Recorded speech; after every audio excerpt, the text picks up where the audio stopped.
Okay, Tell me when. I've got 5:59, but we are recording and we are on YouTube, so you're welcome to. I think we're good to go ahead and get started. Good evening and welcome to the January 7th, 2021 meeting of the Athens-Clarke County Planning Commission. In response to the state of emergency in Georgia regarding COVID-19, this meeting is being held via a WebEx online meeting platform, which is being broadcast on YouTube. Members of the public were provided the opportunity to email comments to the planning department prior to 12 noon yesterday. Members of the public may also address the Planning Commission in real time via electronic communication provided in the auditorium at 120 West Darty Street, subject to safe distancing measures. For those of you viewing the meeting remotely, you will find the meeting agenda on the Planning Department website at www.athensclarkecountygov.com/planning. For those of you viewing the meeting from the auditorium, on the table by the auditorium door, you will find copies of tonight's agenda and political campaign contribution disclosure forms for those wishing to speak in opposition to an agenda item before the mayor and commission. After staff presentation of an agenda item, we will receive public comment, first from the applicant and then from those in the auditorium. 10 minutes will be allowed to address the commission for the applicant or their representative, and also for any specified interest group representative who has requested additional time prior to the meeting. 3 minutes are allowed for anyone else who wishes to address the commission on one of the proposals. After public comment, the applicant or their representative may request a 2-minute response. Once the public hearing is closed, the Planning Commission will proceed to discuss and act on the item. We will receive no additional public comments unless requested by the commission. When addressing the commission from the auditorium, please speak from the designated place as directed by staff who are there in the auditorium. For all speakers, please provide first your name, then your address, as well as your occupation for our records. For those in the auditorium, a timer device will display an amber light 30 seconds before the expiration of the allotted time and a red light upon expiration of the allotted time. So please pay attention to the light so I don't have to interrupt you. For those addressing the commission remotely, you will also be expected to adhere to the specified time limits. Exhibits may be on display by the applicants remotely or in the auditorium. Written correspondence received by noon yesterday has been forwarded to the commission and is part of the public record. Any additional written materials to be placed into the record must be read during public comment within the time limits previously stated. Please direct your comments to the Planning Commission and not to the applicants. And for those of you in the auditorium, please refrain from applauding or jeering any of the speakers. For everyone participating in this evening's meeting, please turn off or silence your cell phones. For commission members, please mute your microphone if you are not speaking. Use the chat box if you have any technical issues. Raise your hand to the camera if you'd like to speak, and please wait to be recognized. Remember that this meeting is being recorded. One additional request from me, as we are trying to look at all of these boxes when we vote, I'm going to use voice votes, but if we did use a hand-raised vote, please keep your hands up long enough for us to go around all of the boxes. Thank you. Without any further ado, we will move forward on our agenda. Is there anyone who would like to move to introduce staff reports and other documents submitted to the Planning Commission into the official record? Do I hear a motion? Yes, Lucy. Do I have a second? Jeff, thank you. All those in favor, please raise your hand. Okay. Thank you.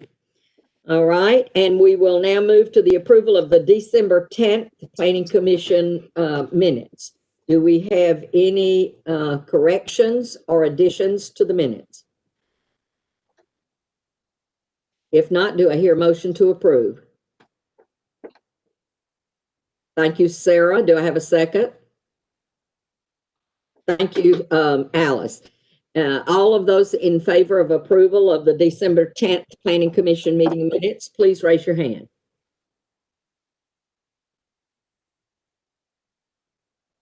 Thank you.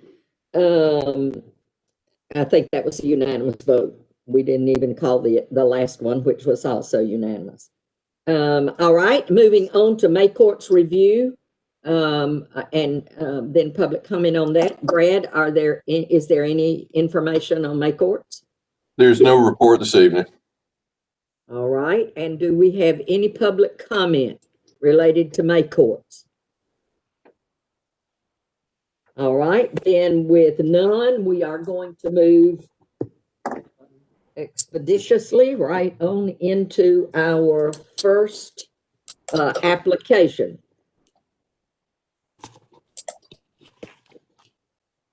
This application is case number PD 2020-07-1935, located at 2400 and 2480 Lexington Road. The proposal is to amend the future land use map and zoning map to accommodate a multifamily and commercial plan development on 3 existing parcels. Rick, are you? Yes. Okay. This is the location map showing the properties off of Lexington Road. You can see Lexington Heights subdivision to the west and Shady Brook Drive to the east. Lakewood is behind to the south, and then Lexington Road on the north side. The property at this time is basically undeveloped, wooded. And then the future development would change the traditional neighborhood to a mixed density residential, and then there will be some leftover Main Street business along the frontage. I'm sorry, general business along the frontage. And then for the zoning, again, the commercial general along the frontage, and the rest of it would be the RS8 zoning. I'm sorry, RM1 zoning, excuse me, RM1 PD. The request is for a plan development to construct 501 residential units, about over 1,000 beds. And there's some commercial construction, again, in the front there. There's 3 parcels, about 40 acres.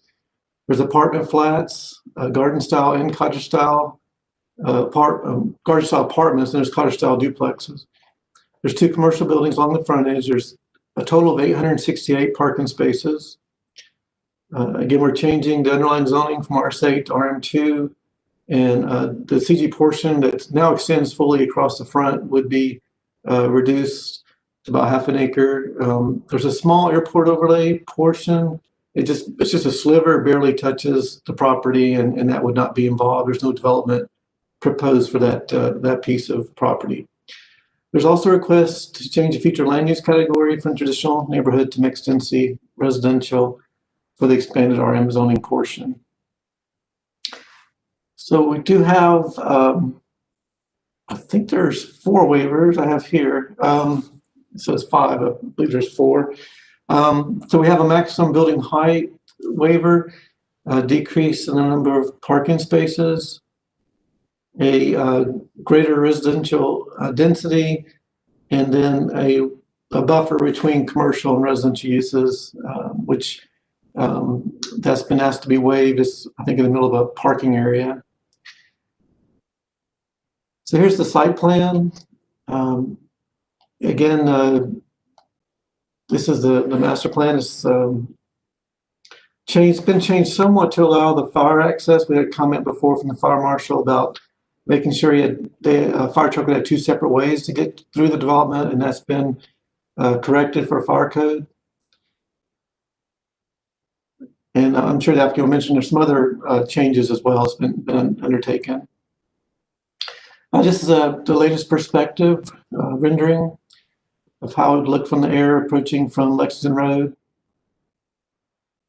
You have the affordable housing complex in front, also the commercial units. Then going back into other garden style apartments, and then on down to cottages and duplexes. This is the frontage perspective off of Lexington Road for the commercial buildings. And just some examples of some of the architecture, a lot of architectural elevations provided and renderings, but just provide an example of some samples of that architecture. So staff at this time, we are recommending denial. The mixed density residential future land use designation, the RM2 zoning, and the multifamily use proposed are just not found in this section of Lexington Road. So we are creating somewhat of an island of future land use zoning and of land use. And then the comp plan, there are goals in the comp plan to provide a new future land use map and corridor planning, such as for this corridor, and also affordable housing program, which we now do not have a regulatory mechanism to ensure that. In staff's opinion, corridor planning, much more of a comprehensive type planning for the corridor would be preferable to what we've seen so far as uncoordinated zoning map amendments. And again, adoption of an ACC mechanism would provide assurance for affordable housing offers. We feel like we're, somewhat close to having such a mechanism. We hope in the near future, and we get a lot of offers of affordable housing, but we just don't have a guarantee of how we can enforce that at this time. And just for a greenfield site, we just don't feel like there's justification for these waivers, especially for the height and the density and the parking. There's no physical hardship on the property that would limit development that would meet code. There's a recent multifamily development surge, which we mentioned a lot in all of our reports every month, and you'll hear it again about 3 more times tonight. That we've had a really strong surge of multifamily development. That there's a concern. We're now over 11,000 beds in the last couple of years, and so there's a potential oversupply. We're just not sure the market and the lending agencies or whoever are aware of all this at this time.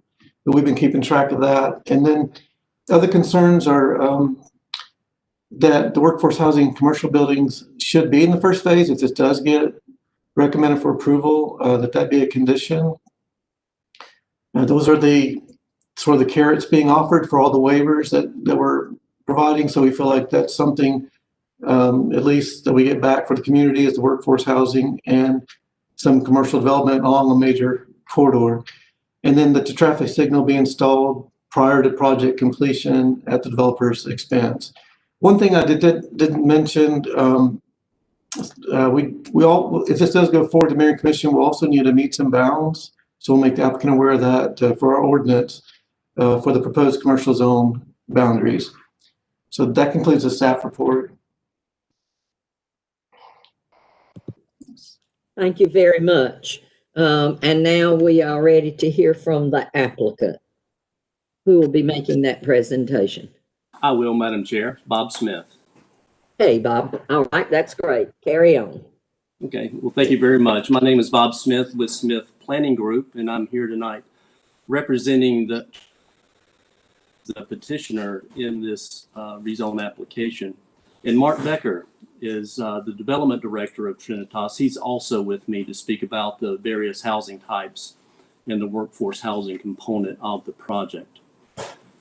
Rick, can you put up the first slide, please? We began working on this project 1 year ago this month, and what a year it's been. Originally, we had planned to conduct a charrette and to personally engage with the community, but of course the pandemic prevented this and the charrette had to be canceled. We did, however, create a website specifically dedicated to the project, intended to keep the public informed of the design process and provide opportunities for input. Since we couldn't conduct a charrette, we relied heavily on the various studies that have been conducted over the years along this corridor. Next slide, please. These include Envision Athens, Connect Athens, Athens in Motion, and Finding Home, all of which are the product of extensive public engagement. These are recent studies, the oldest of which is only 3 years old, and that's the Envision Athens study. Next slide. Some of the quick takeaways are listed before you. In the interest of time, I won't be able to read them to you, but perhaps we can review later if needed. This project serves as a beginning point to meet the goals presented in the studies and begins the transformation of this Lexington Road corridor, beginning with a node midway between Gaines School Road and Barnett Shoals Road. Next slide. The node will require a traffic light and create a walkable destination and an opportunity for the pedestrian to cross Lexington Road. Currently, traffic does not stop in the section between Barnett Shoals Road and Gaines School Road. Next slide. After the Planning Commission meeting on August 6th of last year, and after a community meeting we had with the Shady Brook neighborhood on September 16th, we began the process of incorporating the suggested revisions into the plan. Next slide.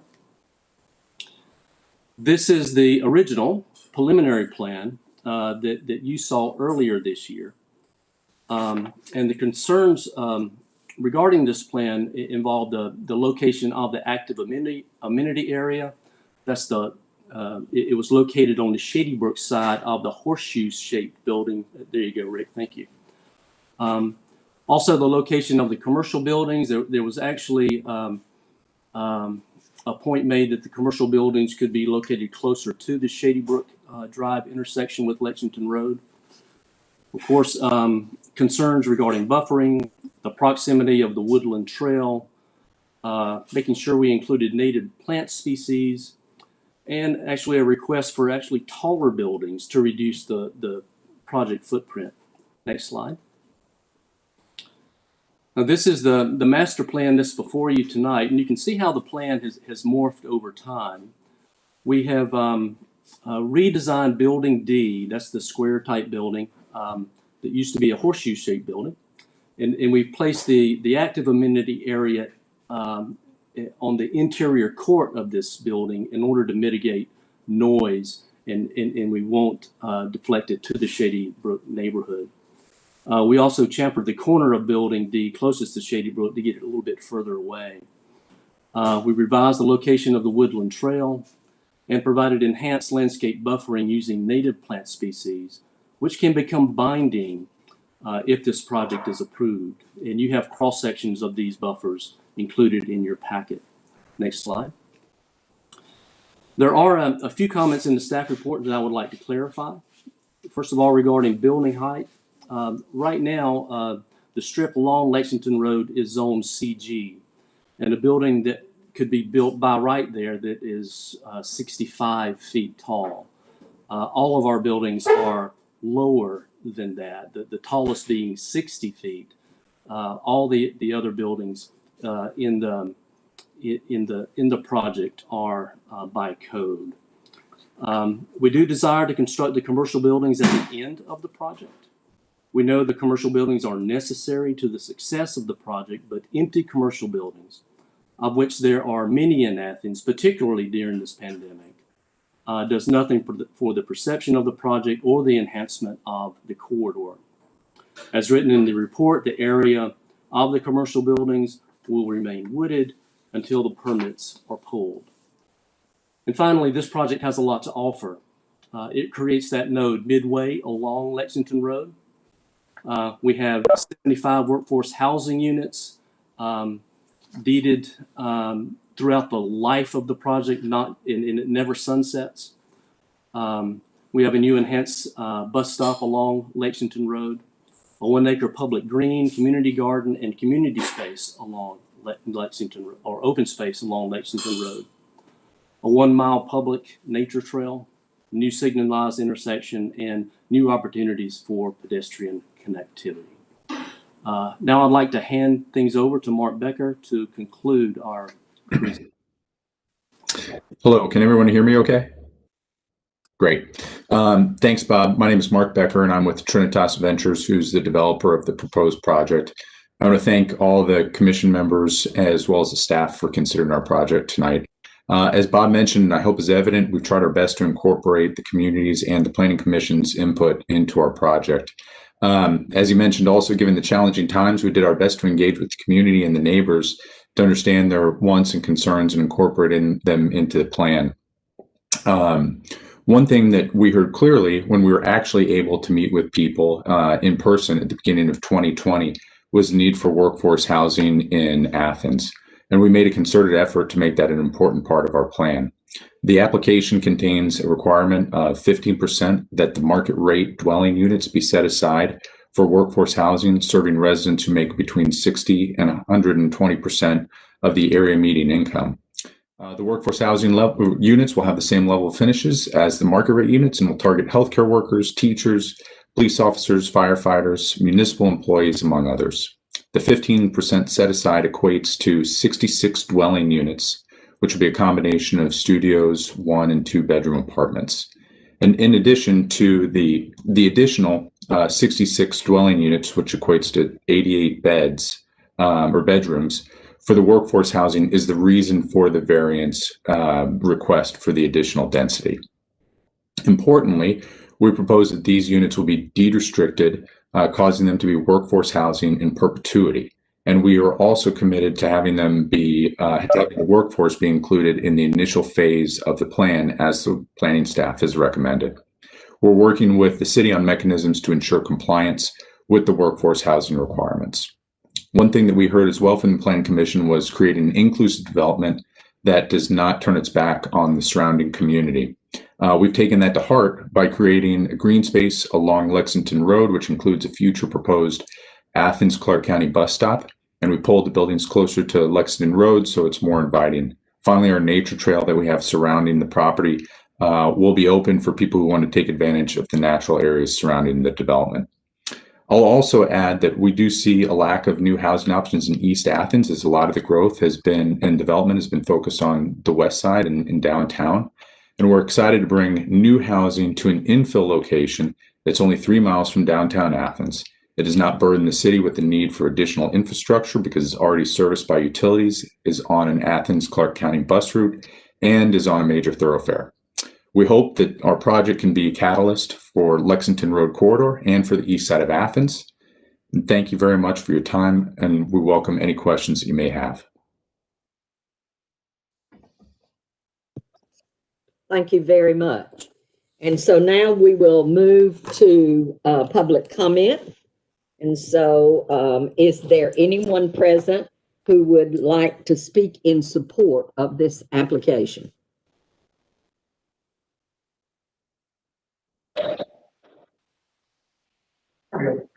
Again, we do have someone. Okay.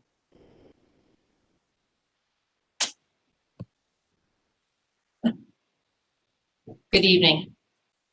Thank you for your time and service. My name is Lynn Faust. I reside at 180 Shady Brook Drive for the past 34 years. I'm a community volunteer and beekeeper and a retired biologist. I fully support the ACC staff recommendation to deny the proposed development for the 2400 and 2480 Lexington Road project. As you already know, the east side of Athens needs a comprehensive corridor plan with affordable housing units.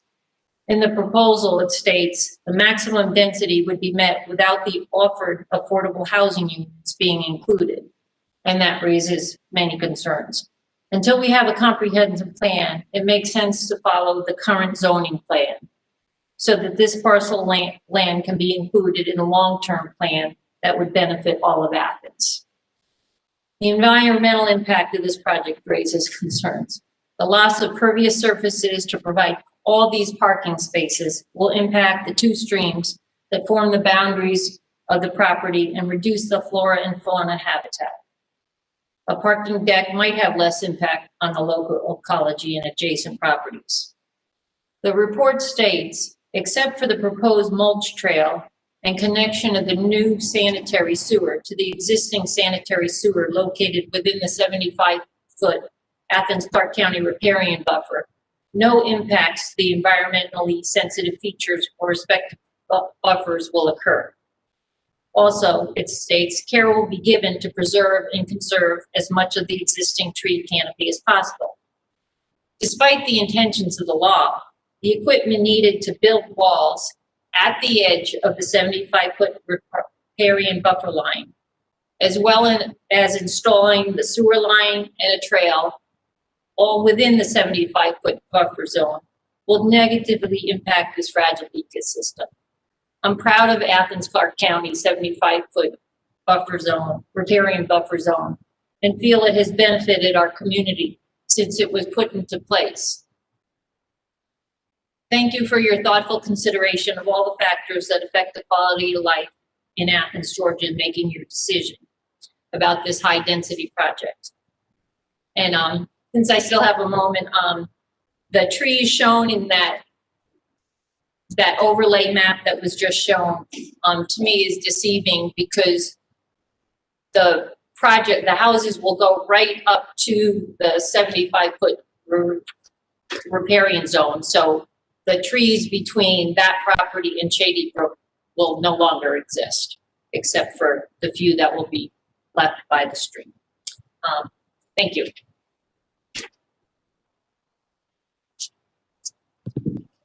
Thank you very much. Is there anyone else who would like to, well, that was in opposition. So let's back up a little bit and see if there is anyone who would like to speak in support of this application. Well, all right. Is there anyone else who would like to speak in opposition? Is it possible to get the camera a little closer to the podium, or the podium a little closer to the camera?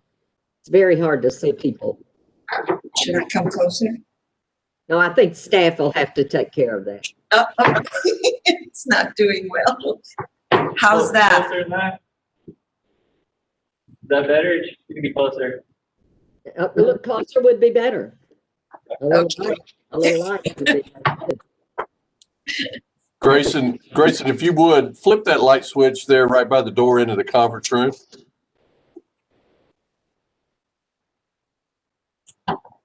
There we go.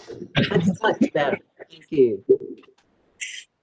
Thank you for being here, even in little boxes. And I appreciate you allowing us to voice our opinion about this, what we consider a very overly highly density type of property. I'm Tess Cunningham. I live at 132 Shady Brook Drive. I've lived there for over 25 years and chose that place because of the ecological impact it has on my well-being and my life and my livelihood, which I think we all deserve to have. I'm 71 years old. I'm unabashedly okay with that, even though I feel like I'm 30 inside with the life force there. And I plan on living there my entire life. I've been there for well over 27 years. And I chose that place again because of the wonderful place in the neighborhood that was created there, with respect and thoughtfulness around the ecology of the topography of the land. We have land around there that is in almost like a land trust from one of our neighbors, and it created a beautiful diversity of wildlife as well as plant life there, even though we battled kudzu for a while. But I believe that this, in my opinion, because I'm speaking for just not only myself, but all the other residences that have come together around this in opposition, that it actually is like an overkill for that property, and it will change our lives forever. I'm speaking from my heart. life will never be the same if this project is allowed to come in at this particular high density. The pollution alone will be something that, no matter how many trees are even left, with all of the density of the parking, and it's inadequate with the beds, but also if you count the heads in beds, there's going to be thousands of people there. The noise, the music, the impact of no more privacy will take that life that we have created there and have carefully sculpted and protected. It'll no longer exist for us. Where my house lives, where my house is located, I'm directly will be looking in the back of that property, even with the buffer.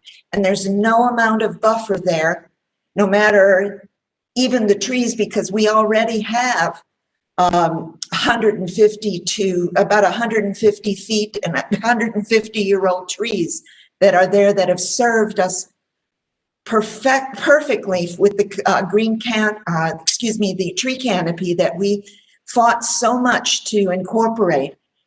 I've been also in the meetings of the creation of the corridor and consideration, and yes, indeed, it needs a facelift and it needs development, but not something like this. I don't believe that this will just be a residential rental position. I believe that it'll end up to be student housing. And I ask all of you, including the developers, would you want this in your backyard? Because that's what this will be for all of us, is this will be in our backyard. My office, I work from home. I've created a wonderful opportunity to work at home even before COVID. But my house, my bedroom, and a deck that I take refuge in after every day, because I usually work 8 to 10 hours a day, I'll no longer ever be able to enjoy that again like I do. The wildlife that comes into this property serves as my well-being and for my health. I believe that, I remember in one of the groups that I was in, it began with a economist there that said, we all deserve to have a livelihood or a lifestyle that is peaceful and productive and protective of our lives and the people in this particular Shady Brook Drive area. We've all cultivated this area to live there long term. And I don't know what I'll do, because if I have to move because I can't stand the noise, the pollution, the loss of the serenity that we will lose, and there's over 10, maybe 11 families that live there, it'll never be the same again. And we've invested in this particular area to live and build our lives, raise our families, and build our livelihoods, and that will be lost. I'll give you an example of the impact alone in the wildlife.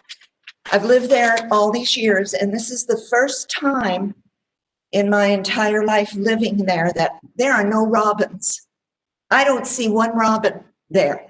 If we add all this pollution to this area, Lynn's bees, because we've lost 75% of the insects on the planet, that will be impeded or probably gone. And we rely on that. Believe me, we rely on that. And also, we're a subdivision of people that respect one another. Again, we created this beautiful haven that basically nobody even knows it's there unless they by accident turn into that property and discover, oops, there's no turnaround there. So there's been peace. We deserve to live in a property or in an area that we've chosen and developed and nurtured all these years. And this property, I almost feel like this has been a bait and switch on us. because when this was first proposed, there were to be residential areas, which is something that we discussed when I was on the corridor, the Lexington Corridor Committee, that we needed to keep the green space and the ecological system intact, as well as the canopy cover. And this will be gone. This will be gone. And I hate to see this come in and happen.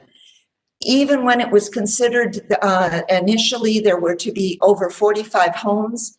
I've lived in Atlanta when I was getting my schooling, and I watched Atlanta turn over into one house after another, clear cutting and clearing out properties. And even people that buy those homes just for the convenience of living in the city detest the fact that everybody is so cramped in. And do we really want, is that our vision for Athens, is to have something like is happening in a lot of the other large cities such as Atlanta? The reason we're all Athenians is because we love this city. We're 15 minutes from anything we ever need, which is, of course, naturally attractive to a developer and for getting people to come in and rent. But also those were residential areas that were whittled down due to the codes based by the fire department for safety. Now there's more people coming in, even though there's another road outlet. The number of people that will be there, the noise quotient that we will endure every day of the rest of our lives, as well as the pollution, is not going to be good for us. If one thing we've learned this past year is how to take care of ourselves better and take care of each other. And I don't feel that this project is going to be taking care of any of us that live there. And all the neighbors feel the same way. We are a neighborhood of people, a community of people, and this will impact us adversely. We have great respect and a sense of community there. We will lose our privacy. There's a huge erosion factor that will occur that will unbalance the ecological impact of the land. And fire hazard, the corridor itself, this will bring more traffic, with it more pollution, and the land runoff. And let's just talk for 1 minute about property value. I've improved my property, all of us, and by landscaping and renovating to up this particular area to get the highest and watch our property value go up even after 2008. And it's there now, and maybe will even rise because of the desirability of this area. But our property value, if this project goes in, will plummet, and everyone here knows that. Also, want to be sure I get I get everything I need to say, but with the fact that there's 1,058 beds, as they say, especially if it's young people that are coming in there, not the professional ones, because if there's a lot of young people, especially student housing that this becomes, they're not going to want to live there either.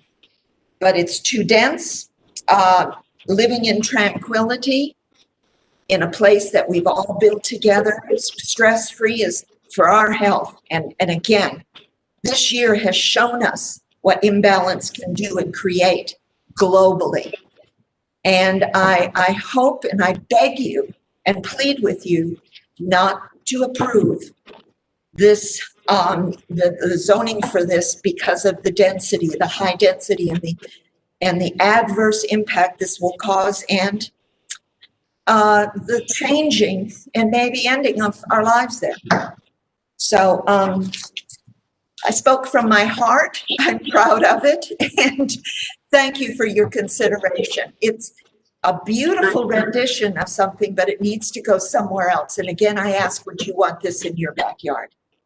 Thank you very much for your comments. Is there anyone else in the auditorium who would like to speak in favor of this application? Is there anyone else who would like to speak in opposition to this application? All right, Mr. Smith, would you like to have a 2-minute response, or Mr. Becker? I have no further response. All right, thank you very much. So we'll come behind the rail for discussion amongst commission members.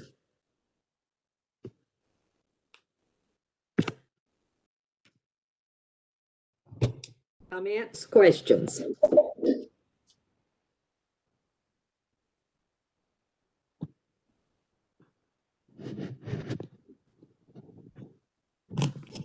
Ms. Kinman.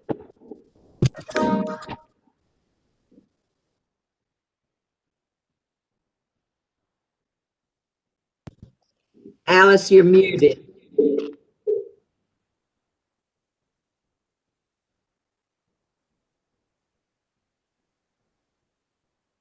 Okay. Sorry, Maxine. I think Jim had his hand up first, so I'm going to let him go first. I'm sorry, I can't even see him. There he is. Okay, you're on.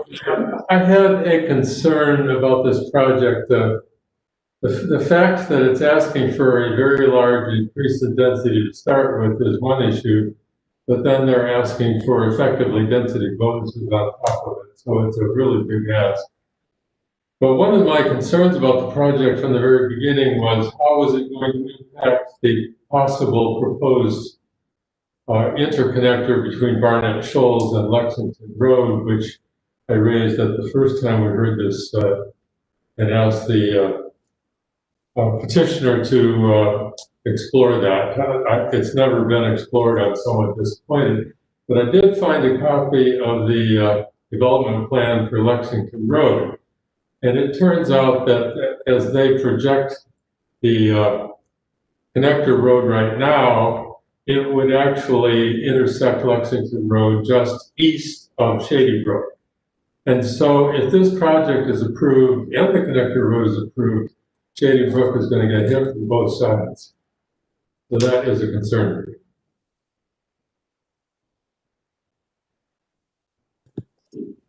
Thank you very much. Any other? Alice?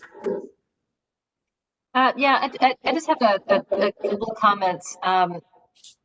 I think it was, I hear what Jim just said, and he's absolutely right, of course. I do think that it's impressive that this development has come out of a number of very recent studies about what kind of housing types we want to see in Athens. I understand our concerns about proliferation of multifamily housing, and I welcome a broader discussion about that among policymakers and policy advisors. However, I would agree with the basic premise that the studies that the applicant referenced would generally support this type of development in this type of location. I do think, however, because of the lack of planning along this corridor, that we've got what looks like it's probably a very good quality development that just may be ahead of its time.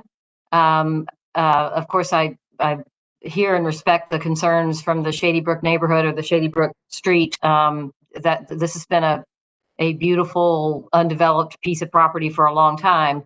Of course, the reality is that it's actually zoned for well, commercial general in front, I guess, and then was it RS8 in back. So it's, you know, RS8 is not exactly undense.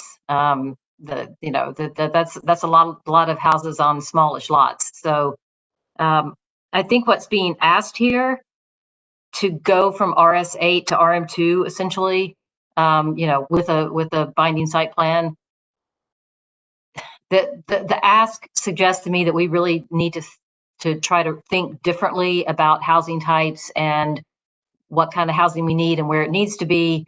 And maybe the way that we sort of think single family is this thing and multifamily is this other thing, we might have gotten ourselves a little bit too much in a box. So I'm sorry, I'm a little bit on my soapbox now because I've been spending a lot of time on housing committees for the last year and a half. But I guess what I'm trying to say is that I completely understand the staff recommendation for denial. On the other hand, I look at this piece of property and I look at this proposed use, and from a land use perspective, in a well-planned corridor environment, this is the kind of thing I'd like to see. I think the commercial on front looks great and probably really will perk up that part of the corridor. The fact that it would not come in phase one is concerning because, you know, then it may never come. But I'll stop talking. I just wanted to put those ideas on the table and hear what other people were thinking about this. Thank you, Alice. Any other comments? Kristen? Hey, so I have a couple questions. And I'm glad that Jim brought up that road, because in the applicant's presentation, there was that early slide that showed that node with the connector. And it was one of those where I was like, oh, what's that? And then it like went away. So, and I've been looking at my Google Maps trying to figure out where that connection might go. So I wasn't sure if it's possible to bring that back up just so I can get a refresher on, like, is that an actual road, or is that like an imaginary road that could maybe happen? And what, I don't know. I guess that's one question I had. And I can keep asking questions if you guys want. Why I don't can we bring it up if you want. one at a time? That'd be helpful. Like, I think I'd like to see it again, just to kind of get a sense of what that even was, and if that's even something that's a possibility.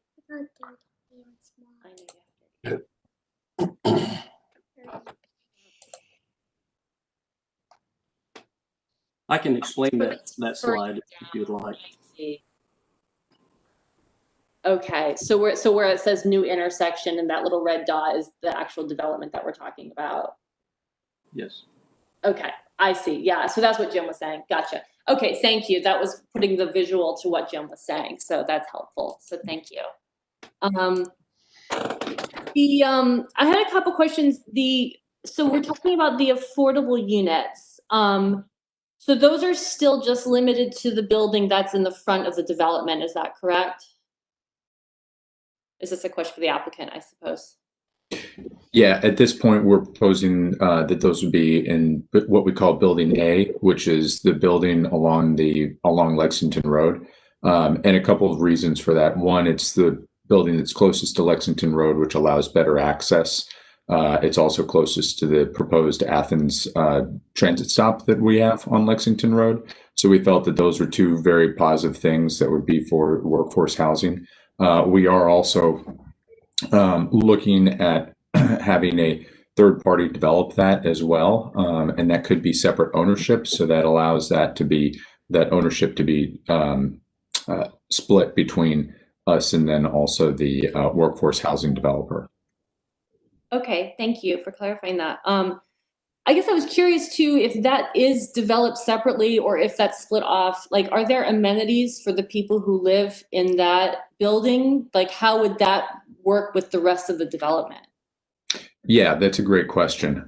So there are community amenities such as the nature trail, the green space that's on Lexington Road. And then will also be for the workforce housing building, amenities that are within that building itself too, fitness center, lounge area. They also have an outdoor amenity area as well. Okay. And let's see. I think that might be the rest of I think that might be the thing I had. I think my only I completely see where you're coming from, Alice, as far as like the type, because yeah, I obviously this property is going to get developed. I kind of wish it did have commercial all along Lexington Road. My one big hesitation is just this division between workforce housing and what is presumably student housing. I don't understand why we can't have the whole thing be housing for Athens residents. Like, that's kind of been my soapbox lately. It's like, why just students? Like, people want to live in duplexes. People want to live in these other houses that are part of this development. So like, we talk about, oh, look, there's development on the west side, but not on the east side. Well, yeah, and like, why can't this just be for everyone? I don't know. I'm just tired of seeing these like just student housing things. Like, why can't these just be for Athens, period? So sorry, that's my soapbox. I'm done.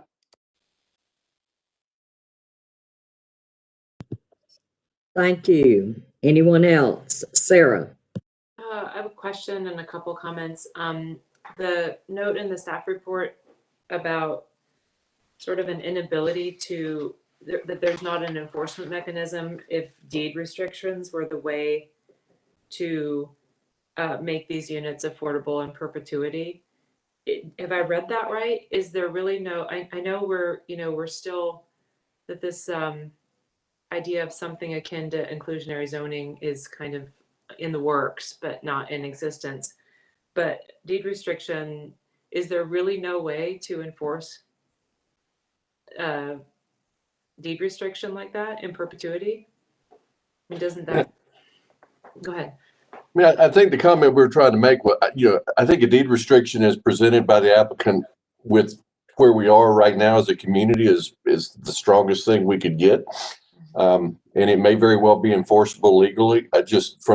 As a mechanism through the planning department and zoning, to get into deeds and those types of things, it's just, I think what we're trying to say is until we have a formally adopted uniform set of standards by which we enforce this affordability, and a specific group that does the enforcement, it's just it's not a little bit, it's very unknown as to if at some point down the road we had an issue with those units still being affordable legally. I'm not sure what we would do in terms of going in and requiring them to put them back as a planning department. So that's, I think that's what we're trying to say. And does it also follow that if you have a deed restriction associated with property, that the department in our government, the office that is where you file your deed, that the enforcement, I mean, are you basically saying that a deed restriction is just kind of out of the hands of the planning department because it's more of a legal document or a sort of a legal restriction on a deed versus it's like something that the planning department's code enforcement truck goes out and checks? Is that sort of what you mean by that, or?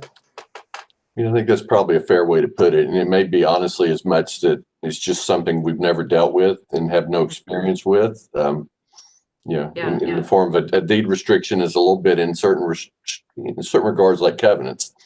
And, although this would be tied to a planned development, therefore it would give us more authority certainly than covenants do. It's just one that we've just never done before. Yeah. Okay. Just kind of curious. Like, I wonder, kind of piggybacking on Alice's comments. I agree very much that it could be the case that studies happen, work sessions happen, and it's determined that a development like this is appropriate here. But it's a little bit ahead of its time in the sense that comprehensive land use planning hasn't happened, and we are behind the ball, or we're not ready yet with sort of the affordable housing units piece of things. And I think we're all aware of that and are looking forward to doing something about that. But so I'm kind of ambivalent about this for that reason. I also wanted to say that I really appreciate the petitioner incorporating our feedback. I can see that. I think it was made better because of that, in my opinion. Maybe because I saw my own feedback incorporated, but I don't know what you all think. I think it is better. But I'm very torn about this. It does feel too dense to me. It feels environmentally problematic. And I guess what I just need to do is sort of listen to the other comments tonight and kind of hear what you all have to say about it, because to be honest, I am just not sure. I'll just leave it at that for now. Thank you, Sarah. Any other comments? Matt, and then Catherine, and then Lucy. I completely agree with everything that that Alice said in terms of this being very much the kind of development that I think would be appropriate for the Lexington Road corridor, and also that we may not be quite ready. There may be some additional groundwork that the county needs to do, that we need to do in terms of corridor planning before I would be sure that I could support this. But as a general matter, I think it seems right and good, and it's a nicely designed development. And for the neighbors, I appreciate you all coming out and speaking. And I heard your comments, but I also think Alice's point that this land will be developed and the nature preserve that you've enjoyed over the back fence for years, because it's privately owned, it's going to be developed at some point into something. And I do have a little bit of concern about density, but I do think that Athens is growing and is going to need more housing in the coming decades. I do have very strong concerns. Kristen alluded to this. The point about segregating out the workforce housing troubles me. And if I understood the applicant's, I'd like some clarification. If I understood the applicant's answer to Kristen's question earlier, it was that people in the workforce housing they can use the mulch trail.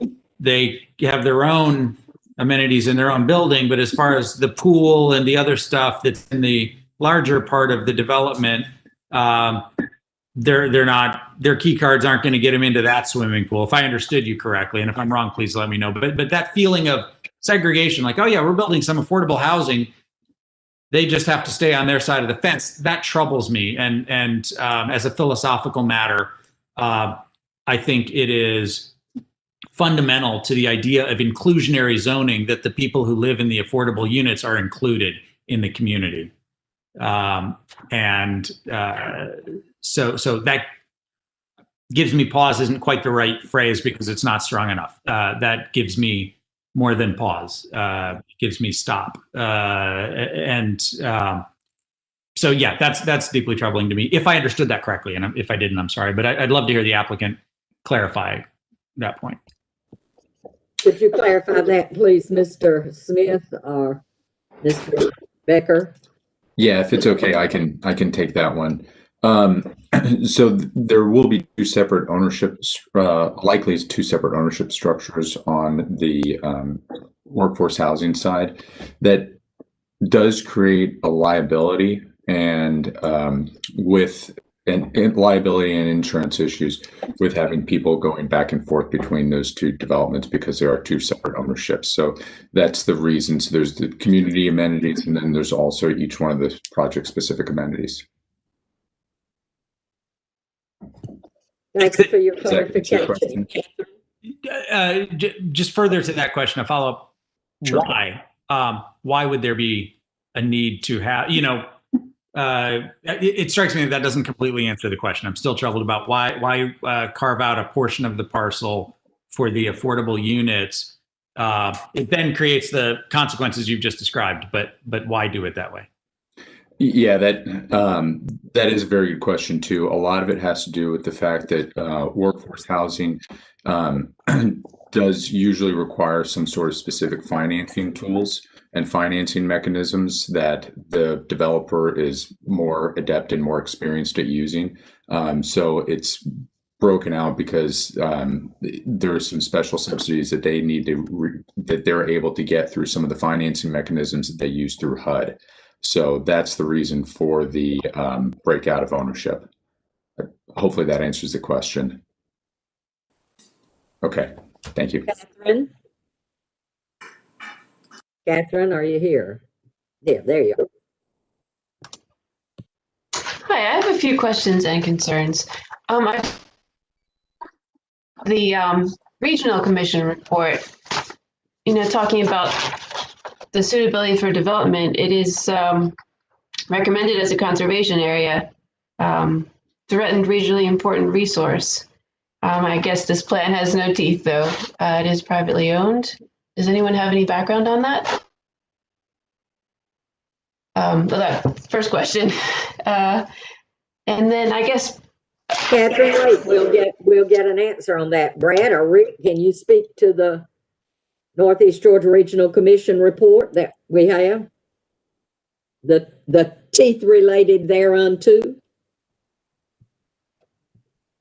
I think Rick's looking at it now. Yeah, Katie, where's that in the report? it's on the second page. And I guess as a follow-up, you know, I'd as low impact as possible, you know, as much green infrastructure, as much habitat preservation. And I'm not seeing a lot of evidence for that. I may have missed some things.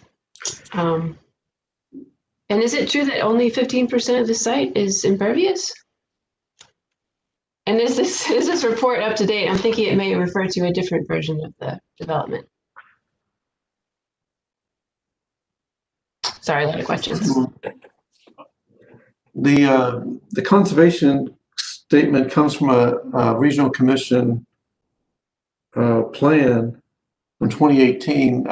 I don't have any insight in it. Brad, do you know anything about that? I'm just looking, and you know, what is the regional plan has also identified the site as part of Northeast Georgia Green Infrastructure Network, a threatened regionally important resource. So the site is part of a much larger green infrastructure network.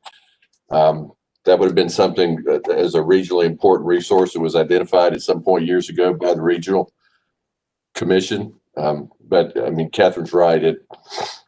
They are recommendations at the regional level, but I mean, it would not impact the property's ability to be developed as an RSA subdivision either at pretty high density. That's about all I know about the overall larger green network, though. Can you answer Catherine's other question about is only 15% of the site covered in impervious surface? I would probably defer to Mr. Smith on that one, but you know, because of the amount, when you get into those larger areas around the edge and to the back that are remaining undeveloped, it tends to pick up pretty quickly. Mr. Smith, can you answer that question? I don't know where the 15% number is coming from, but according to our site plan, there is 37.5%. Yes, 15 acres is on the site plan. 15 acres and 37%. Oh, okay. Catherine, other questions? Yes, I did. Just looking at the site plan, I had questions about the scale of the courtyard.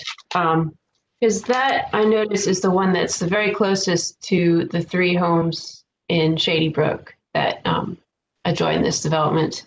And I think, I mean, if I lived there, I would feel that the underlying zoning would lead the neighbors to expect something of a smaller scale.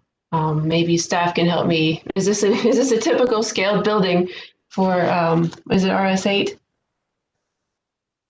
Because that is, yeah, it's the very closest point of adjacency with the Shady Brook neighbors.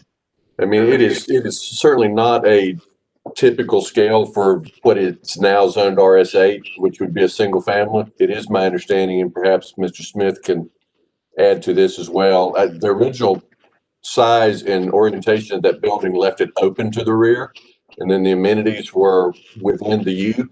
And it's my understanding that the neighborhood asked for a modification to have those amenities enclosed within a fourth wing of the building for purposes of noise abatement. You've got a pool, things like that. To have a building wrapped around it would make it a little more quiet, albeit it's still a large building. But I think that was done at the request of the neighborhood. But Bob, I'll leave that one to you. Yes, the neighborhood request that the amenity area relocated, as was shown on the preliminary plan. And because of site constraints in other parts of the site and site circulation, we decided to completely redesign the building and encapsulate the amenity area within the courtyard of the building. We didn't feel that just vegetated buffering would mitigate the noise because, I mean, vegetation does not mitigate noise, right? It needs to be a solid surface. So that's the reason, yet another reason why we basically encapsulated it. Does that Sounds answer? like it. Again, I feel like if I were a neighbor, I would feel entitled to maybe backyards of single family homes and would expect a building of that scale to go in the part that's zoned commercial closer to Lexington Road. Just a comment. I don't know if staff has a response. Or maybe the neighbors would prefer an enclosed building to backyards of a traditional RS8 subdivision. I mean, I don't know that I've got a great response for that because, I mean, it is a significant change in zoning from RS8 to RM2 with the planned development. You know, the biggest issue, I mean, you've got those areas that are affected by the creek along that property line are going to carry the 75-foot buffer. You know, a residential backyard, albeit much lower scale in terms of development, you know, it's very different. It is. I mean, I think that's a significant part of the overall proposal. You know, they seem to have pulled it in a little bit and left some more green around the edge along the Shady Brook side than what they would be required to do under a by right subdivision. But you know, certainly the one larger building is a very different scale than RSA. It's going to give you single family at just a little less than 4 lots per acre is the density allowance. And then those lots could be much smaller than that, just with an overall density. All right, Lucy. Okay, I'm going to keep this sweet and short. Kristen brought up her soapbox. I'm going to bring up mine, and that is quarter studies. And Brad knows this. I've been doing this for over 30 years, and corridors are important, especially because they are often gap-based. And the Lexington Highway study in the last, what was it, year and a half on those 2 corridors. I think it's premature to be doing rezonings on either one of them until those corridor plans have been put in place. And I think it's a mistake to be looking at individual developments, whatever they are, even if they look good. And I think this is a good one. I think it's got a lot of qualities that I like.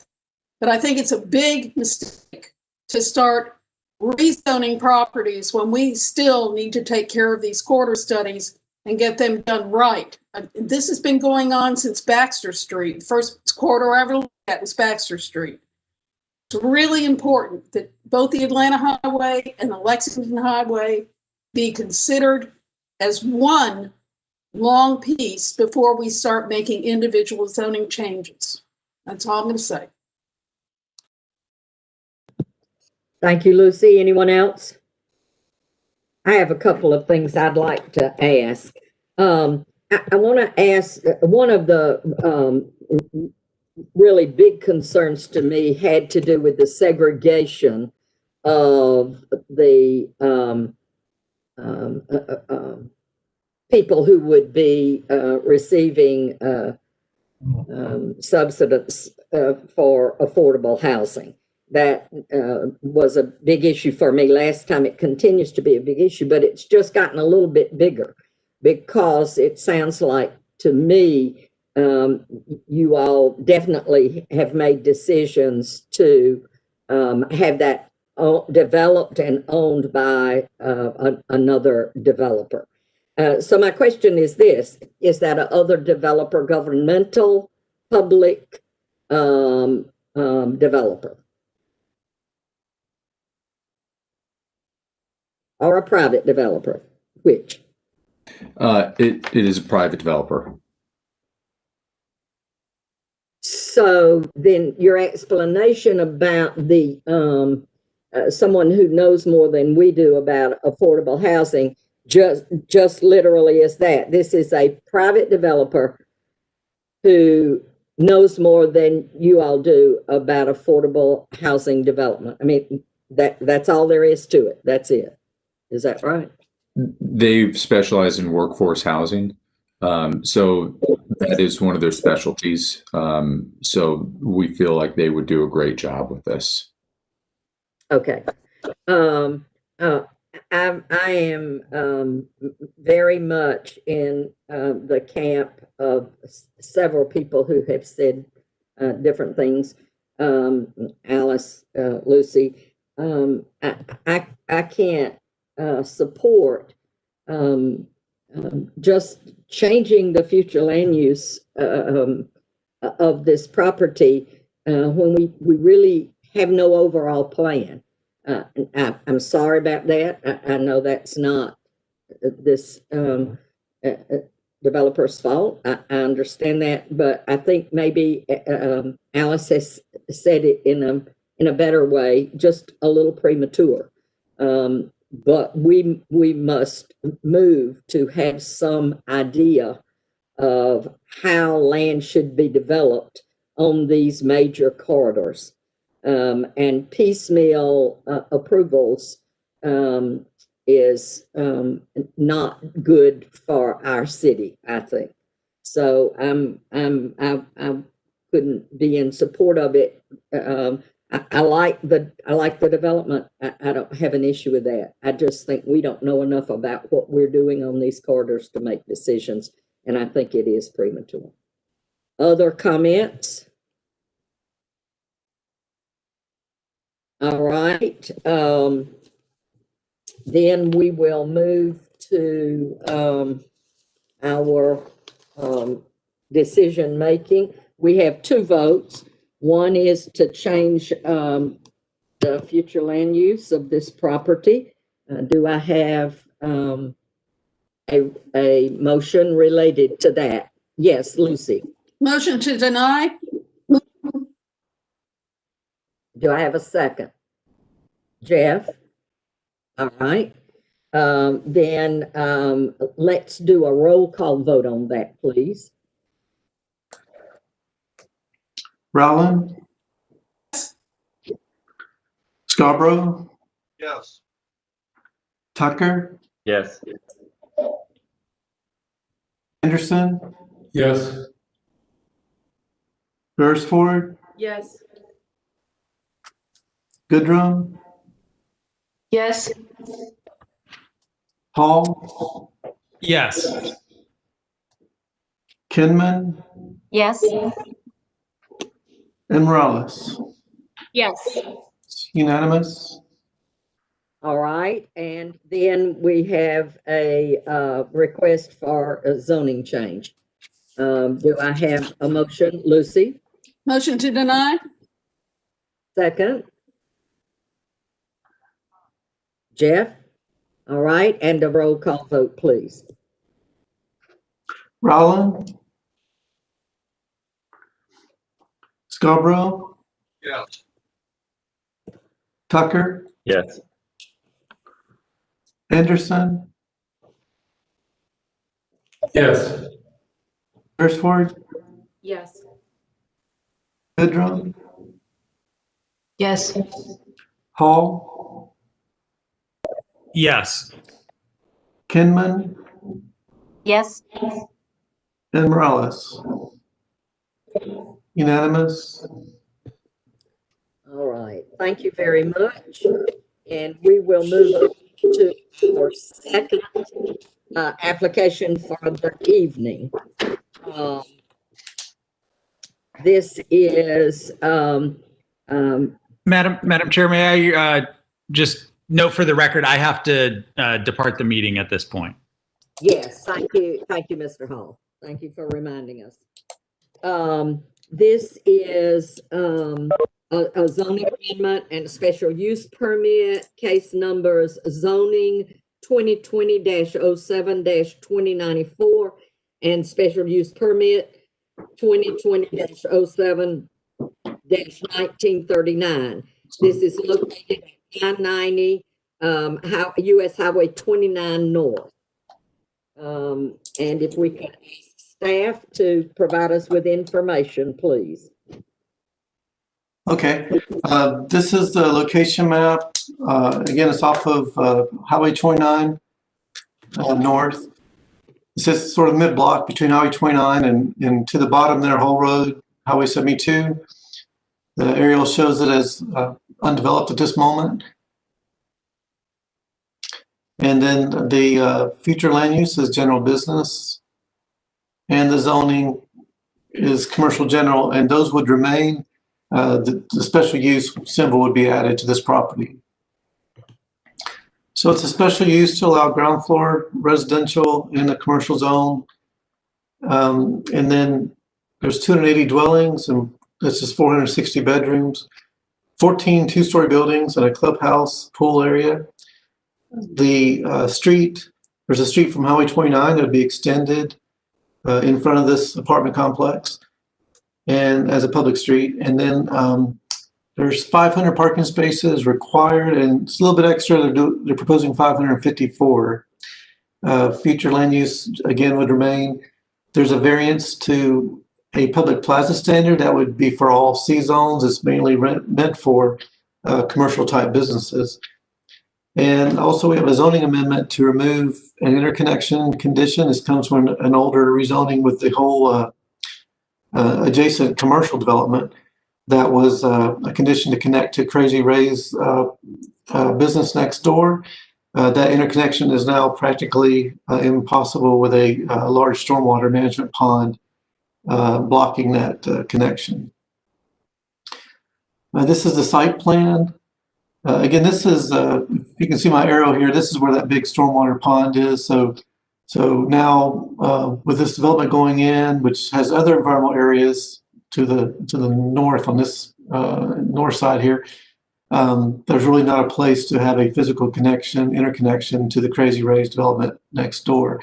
And this is the road here, proposed road that would be extended from Highway 29 in front of the apartment complex. There is a future road shown here, and that is on the transportation corridor concept map. I have another showing of that later. So this is a blow up of the apartment complex. The extra spaces would be back here in the corner. Moving trucks, visitors, service vehicles might be able to use that area. There's a community clubhouse and pool up front. And then you see the pretty symmetrical layout of the apartment buildings.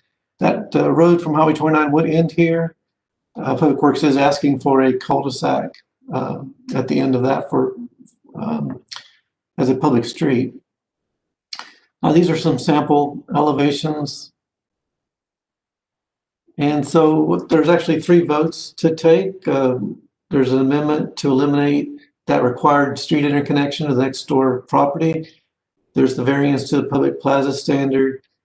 And then there's the special use permit itself, and staff is recommending approval of the first 2 and denial of the permit.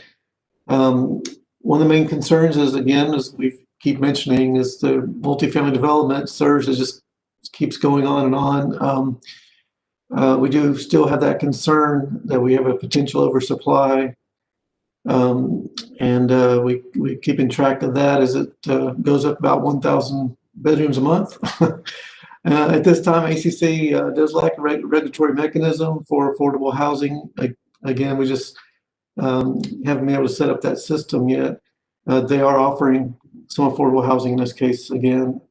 And we do need a commitment for a road extension. Right now, there's 2 ways out of this complex without that connection to 72, which would be basically turning right, going up 29 and doing U-turns in a pretty major corridor, and then or going down through several stop signs down to the Kroger signal. And this is just to show again the proposed corridor that would. This is the property location here, and so the road would eventually continue on, trying to hook up with Voiles Road here at that intersection. There's another possible leg down this way, but eventually would like to get a signalized corridor connection. And that concludes the staff report. Thank you very much. And so now we are ready to hear from the applicant, who is doing that. Thank you. I'm Brett Thurman with Armin Troutman Feeney Thurman, and I'm pleased to bring this back to you after we tabled it several months ago. Took us a while to clear the one main issue that was on the previous report, which was the fact that there was a suspected wetland on the property, although we had several reports previous to this that had looked at it and written that it was not and would not be a core jurisdiction. We were able to finally get our letter from the U.S. Army Corps of Engineers, which cleared that condition on the property and cleared that hurdle. We were also to work with planning staff, Mark Beechup, formerly of the department, with the tree management plans to show that the site did meet the tree management plan criteria, that the since we're and now have purchased half of the Crazy Ray parcel, so that parcel which was to be purchased has now been purchased. We also proved that the Crazy Ray parcel would still maintain its acceptability as under the tree management plan for that parcel essentially being cut in half. We feel like this 460 bedroom development is well suited for this location. We're right next to existing commercial property that's developed. We've got the Kroger. We have a number of different businesses on this corridor. We have potential to expand in other commercial properties just to the south of us that are also part of this overall developers' properties. And so we feel like that this is a good step in the right direction here for the long-term benefit of the corridor. The reason why we say this is because over time it's become apparent to the developer that the corridor was developing, and commercially the corridor was a big center that was placed out there, but it wasn't generating any bedrooms. And there's a lot of reasons for that, but it just wasn't generating bedrooms in the area. And that's essentially going to, we feel like, be a detriment to this corridor, because a lot of the development out there currently has been fast food restaurants and other things that support a drive-by group of clients. So people come to town and on their way to work somewhere, and they pop into the Kroger on the way back home, or they get a biscuit in the morning, or a Dunkin' Donuts and coffee, and or going out the other way, they'll pick up something. And there are people who are coming over to the area from the industries that are in the area for lunch, but there's nobody there to eat. It turns into a ghost town, and that's really a detriment to the overall area. And it's become apparent to the developer that he's got to help support this by putting some kind of residential developments in or on his properties or around his properties. That's what drove this concept to put this here. We feel like we're appropriate there.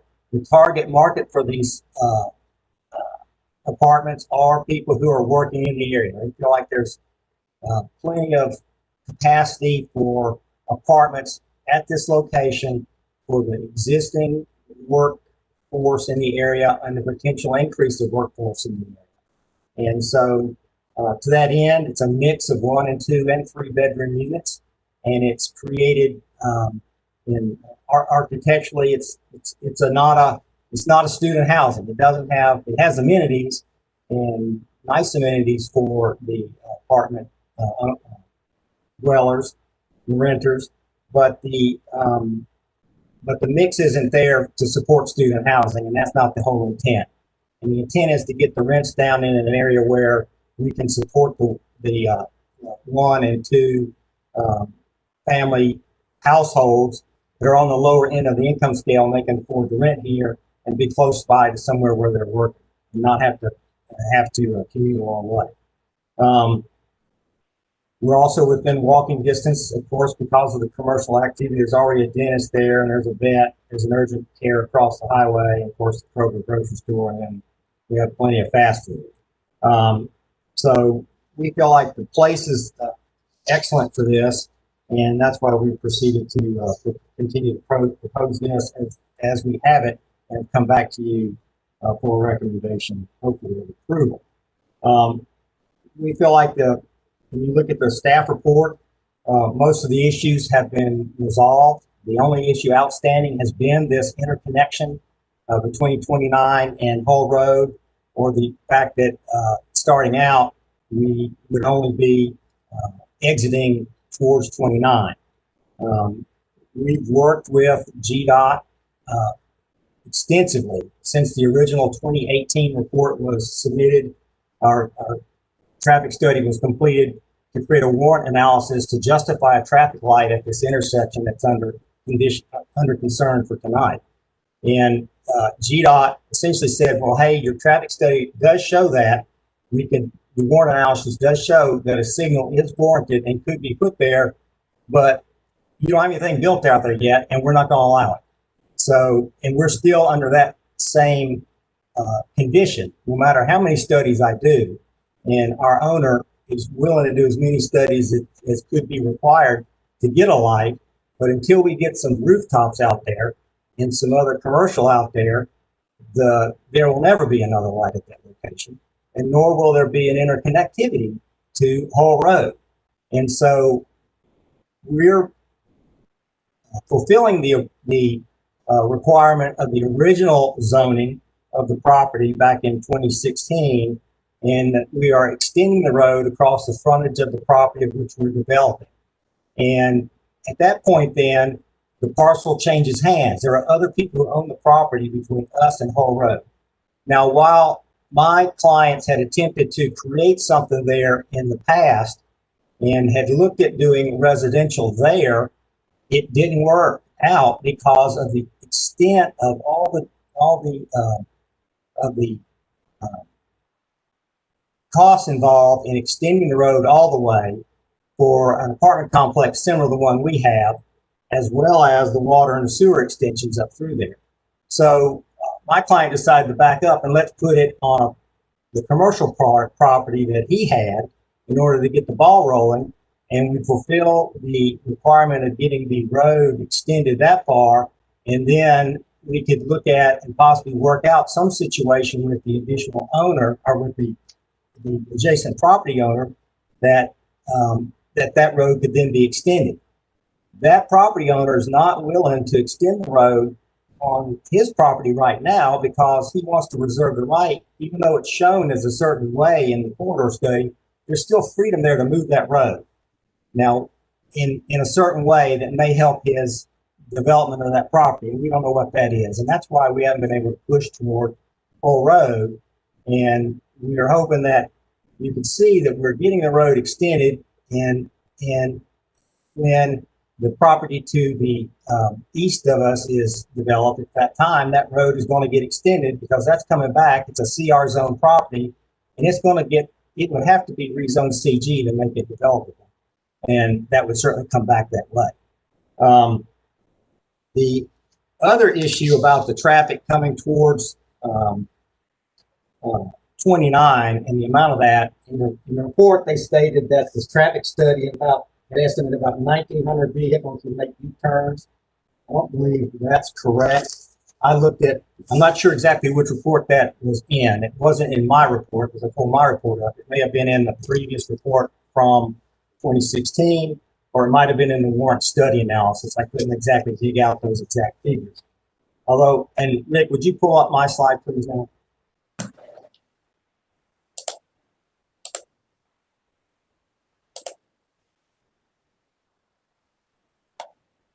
So this slide shows the location of the residential development called Excalibur. The yellow is the public extension road. I show there the extension, the crossing that's proposed for the traffic light. So that sort of gives us our layout there. To the south of the crossing proposed for the traffic light, you'll see another road that extends out. That is an additional right turn, right in, right out entrance that we call the southern right in, right out.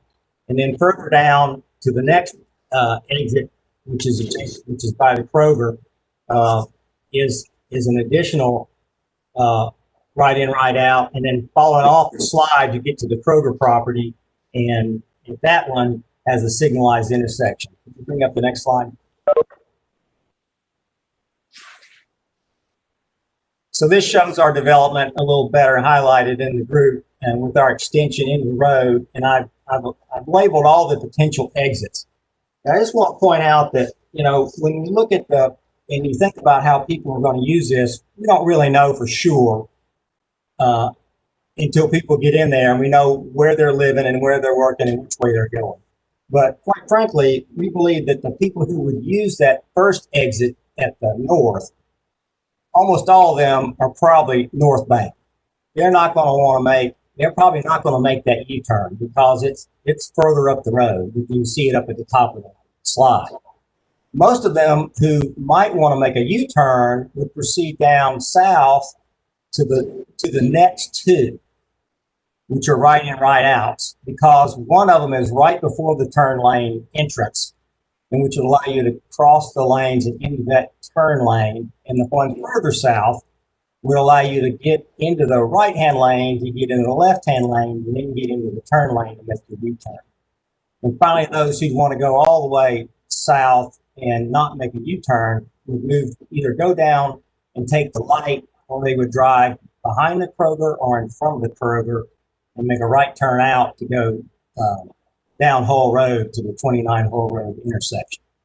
I want to point out that our study for this size development shows that we have about 192 trip-ins in the morning, 259 trip-ins in the afternoon. Well, those mainly in the afternoon, they're coming back in, they're not leaving. So you look at if you figured all those trip-ins were actually leaving, and you looked at the numbers, we would probably have about, on a peak hour in the morning, we'd have about 38 U-turns at the very northern top, and about 46 U-turns based on the two exits at the two southerly ones. These decel lanes for GDOT are 680 feet long. You can stack 38 cars in that lane, in that turn lane, and not be in traffic. And so if I'm going to make 38 U-turns in an hour, they're not all leaving at the same time. This traffic can get out of this development and make their turns and move safely. And that's why GDOT is not budging with regard to put a signal here until they can actually see signal counts or see traffic coming out of these exits. And we'd have to put counters in the road to actually pick up the people who are actually coming out and also making U-turns. So it's going to be a complex study to prove this to GDOT in order to get that signal warrant analysis approved. They've agreed to look at it. GDOT's told us, yeah, we're willing to look at the study, but you've got to have a study that has actual counts from this development. And like I say, my owner, my developer want that light. We just can't get it now. But we'll be glad to go back as often as the mayor and commissioners want us to go back, yearly even, and redo counts and continue to press this issue. I know the mayor has supported this in the past in trying to get a signal light under the proposed study, and that wasn't successful. GDOT wouldn't move on that. And so, 1 minute, Brett. Okay, we feel like we've got enough exits there for this to be a safe area to get out of the development. Now, regarding the special use itself, of course, we like that ground floor without having the commercial down because that's important. It was approved across the street. I know commissioners who are in favor of this. I think it's a great development, and I wish that you would see forward to making a recommendation for approval. Thank you very much. Before we move to input from the public, I want to be sure that we are keeping time, and I guess I need to be sure who is doing that. Is someone speak now if you're the timekeeper, please, Rick or Brad? It's me. Okay. I keep time on the applicants, and then the people in the audience are run by the timer. Okay, but I can't see that. I can't see the light. Is that's what you're saying? So if that's the case, then the person in the auditorium is going to need to be the timekeeper. For those in the auditorium, yes, ma'am. Yes, okay, that's fine. And then for the applicants, we have a huge long agenda tonight, and so no offense to anyone, but we really need to keep pretty accurate timing as we go forward. The individual on the last item that spoke for a very long time, she had called and requested 10 minutes on behalf of the neighborhood, and that's why she had much longer than the 3. Right, I saw that in the chat. All right, so let's move now to input from the public. Is there anyone in the auditorium who would like to speak in favor of this project?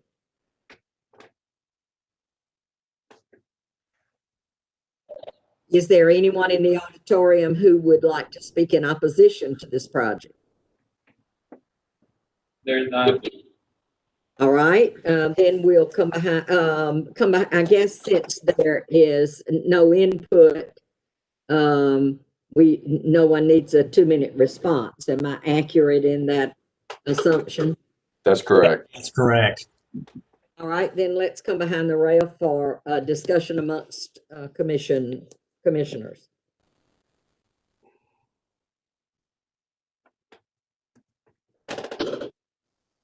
Don't everyone jump at once. All right, Kristen. I guess I'll just say I actually don't mind this development in this location. It's interesting looking at the staff report with the special use permit, and like the recommendation for denial. I actually don't have a problem with no ground floor or with ground floor residential here. I understand the issues with the road-ish. I'll be honest, I don't fully understand the road issues. I have driven through here though, and I was pleasantly surprised how easily how easy it was to get to Kroger and to cut through and get out at the light, because I had to go back, take a left out to get out. So I thought it was actually a good location for some places to live near all that commercial stuff that's there. So yeah, I actually don't really have a problem with this development. Thank you, Joey. I'm going to echo what Kristen said. I don't have a problem with this project, and I also don't have a problem with the no ground floor. I think with the position of where this sits within those properties, had it been fronting 29 or fronting a major road, then yeah, I would probably lean more toward that. But where this sits back some, I don't have a problem with the no ground floor and with the other with the recommendations. So I like what I see here. Other comments? Jim? I echo comments by both Kristen and Joey, and I know in particular that the staff had no problem with the elimination of closet area because it was not commercial. And then they turned around and said, but it's got to have commercial downstairs. That's a contradiction. I don't think we need the commercial downstairs because there's enough commercial nearby. Alice? Yeah, so I basically agree with Kristen's tip off on this one. I just want to again broaden this slightly to compare it to the proposal that we just heard. I think that we get these multifamily developments and we kind of decide, is this a good place for one or is this not a good place for one? I do think this is a good place for one. And I do think that it's because it will, as the applicant suggested, it will attract more families or, or just lower to middle income workers who need a good place to live that's well connected to downtown. So I guess, again, I just want to exhort us as we embark on thinking about multifamily in our community, that we try to, Kristen on the last applicant made an interesting comment that, this presumably will be all for students. On this one, no one seems to presume it's all going to be for students. So it seems like the closer we get in town, the more we assume it's going to be a student development. I don't know that has to be the case, or necessarily is the case. I do know we need more workforce housing in Athens, and I do know that this seems like a really good location. I like Kristen sort of understand the road issues. I remember being on the planning commission on the mayor commission when the Kroger development was approved, and that is an issue there with just the way the roads are. It'd be great if we can get all the crossroads. It sounds like the applicants are doing everything that they can to make that happen, and I appreciate the promise to come back every year if need be. But with that, I also am willing to support this application, but I just want to reemphasize that I think we really need to think about what we mean when we say multifamily, what we mean when we say workforce housing, and why is it okay to put it in one place that's a little bit farther out of town than in another place that's maybe a little bit closer in. I will stop there. But thank you, Alice. Rick? Yeah, I just want to clarify, we're not calling for commercial at this location. Our concern is just how the traffic will exit the site. So, and I think Brett went over that pretty well. But we're not calling for commercial at this location. There's going to be enough commercial around this property. So, What is the special use permit for, Rick? it is for ground floor commercial. But again, our main concern is not so much location as just right now how the traffic will enter and leave the site. The lack of the road, through road, or a traffic signal is our main concern. And I think it got a little bit confusing because what Jim was trying to say with the variance, the way this thing sets up, we've got to act on the variance first before we can process the special use. And so it does sound kind of odd that we don't have a problem with the variance to grant the relief of the plaza for residential use, which is why we're conditioning it and then turning right around and saying no to the special use that allows the residential. But it's just the order in which it had to be processed. So. Maxine, are you ready to accept a motion? I will. Okay, I would like to move, I think we just have to start with the zoning amendment first, correct? Yes, ma'am. I would like to move that we accept the zoning amendment. Do I have a second? Joey? All right, if we could do a roll call, please.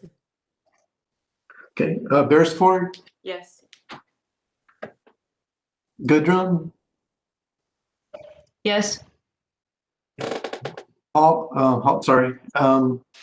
Kinman, yes. Morales, Yes. Rowland, Yes. Scarborough, Yes. Tucker, Yes. and Anderson. Yes. Okay, it's unanimous. Thank you. Now we need to move to the variance issue. Do I hear a motion?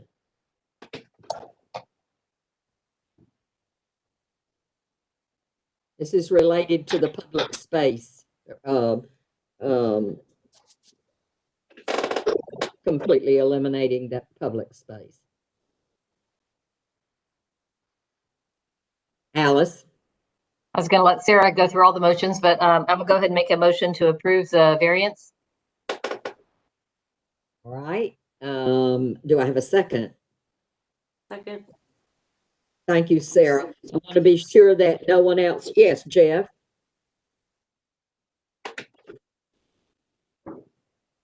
Jeff, you're muted. You're muted.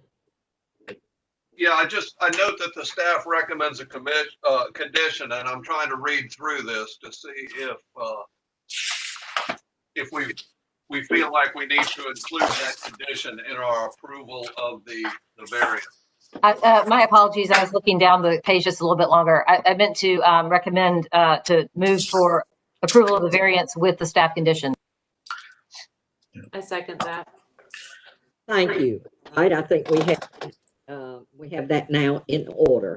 Thank you, Jeff. Thank you. We will now do a roll call. Okay. Kinman, Yes. Morales, Yes. Rowland, Yes. Scarborough, Yes. Tucker, Yes. Anderson, Yes. Beresford, Yes. Goodrum,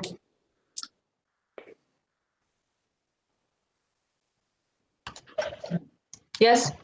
okay, that's unanimous. And so now we move to the very confusing special use issue, which seems to say that the purpose of this request for special use is to request an exemption from leasable ground floor commercial space. So I can't put that together with, we don't have a problem with commercial space, but those things are a little confusing to me. Clarification, please. Just what that means is it's in commercial zone, you're supposed to have to build it by rights, you would have ground floor commercial on all floors. They're saying, can we build ground floor residential in a commercial zone under a special use permit? That's what this is about. And so if we are in favor of that, we are recommending to approve the special use permit. That's correct. Yes. I'll make that motion. That would be helpful. Yes. Go ahead. Wait, we have a question, Sarah, before you move. Lucy? I would just like to say that the original reason for our putting commercial on ground floor was really in the more dense parts of the city, because we wanted to get away from this business where you just built high-rise residentials, that sort of stuff, where you had nothing on the ground floor or you had no commercial on the ground floor. We've tried very hard to make sure that that was in the more dense areas. This is way out. I don't have that much of a problem with this, because even though it is in our code, I don't think it is necessarily flexible enough. And Brad, you can correct me on that, but that it was built in order to handle things that were in more dense areas. Yes. You're exactly right. And, we keep jumping back to the future land use map, but that was a big thing coming out of the comp plan, was if we could do more of a form-based future land use, it may allow more flexibility in rural and suburban commercial areas than in the inner core. We just can't get there right now. So we haven't gotten there you're yet. Right. I still think we need to be looking at form-based codes, but I've been talking about form-based codes for probably 15 or 20 years, and it's just been a real hard thing to get into our planning. It's, right. I don't know why. Maybe I'm not articulate. That's all I can say. Okay, let's move back to topic here. And do we have any other questions before I receive a motion? All right, Sarah, I believe you were about to make a motion. Yes, I move that we approve the special use permit. Do I have a second? Joey? Second. Well, whatever. Okay. All right. Roll call, please. Beresford, Yes. Goodrum, Yes. Kinman, Yes. Morales, Yes. Rowland, Yes. Scarborough, Yes. Tucker, Yes. and Anderson. Yes. Unanimous?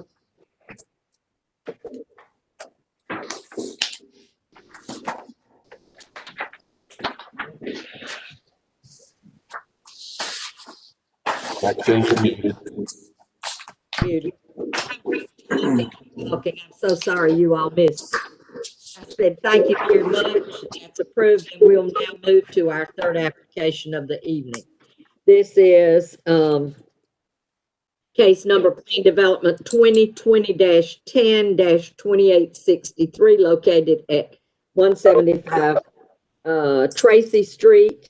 And the purpose of this request is to rezone a 7.20 acre parcel currently zoned EI, Employment Industrial, to EO, Employment Office Plan Development, in order to create a multifamily development. And so we'll have our staff presentation, please. Okay, it's the location map. You guys have saw this during the preliminary PD. It's located between Tracy Street, Barber Street, and the railroad. The property is currently undeveloped. The employment center is a future land use, and that would remain. The EI zoning would change to EO, Employment Office with a plan development. So from the request is from Employment Industrial to Employment Office Plan Development for residential, commercial, and industrial uses on 7 acres. It's 108 bedrooms. That's 1 and 2 bedrooms, bedroom dwellings. About 4,000 square feet of commercial, 3,000 square feet of industrial. There's some kiosks for commercial startup space. 157 parking spaces would be shared between the multiple uses. Pedestrian amenities include sidewalks, a pedestrian path, and a 10-foot multi-use path constructed to ACC Greenway standards. Again, the employment center future land use would remain. There's some waivers requested, reduction in the minimum, and that's blocked. I think it's the minimum front, here we go. Minimum front yard setback. Also to allow for dwellings above businesses, which this is an industrial area type land use classification. So it doesn't allow those dwellings like you would see in a commercial zone. And then to increase that maximum percentage of residential from the 20% limited in those employment areas to 89% of the total square footage. There's a waiver to forego a required 10-foot landscape buffer between buildings and the street. And then also a waiver from the parking section, just four spaces less than required. The site plan, you can see a loop road is proposed to come off Barber Street and run over to Tracy Street. Through the middle of the development, we have a creek that's been piped through the middle. So there are some, where it's open, there are riparian buffers. And also the FEMA map was never changed, the floodplain map. So it still shows a 100-year floodplain. We would need FEMA to officially recognize that before we could issue permits. So we have mixed use of buildings. We have residential buildings, a commercial building, an amenity building. These are the kiosks you see in the middle here. This is a rendering of the development from above. And then some interior, this is interior rendering. Again, that's the loop street going through the middle of the development.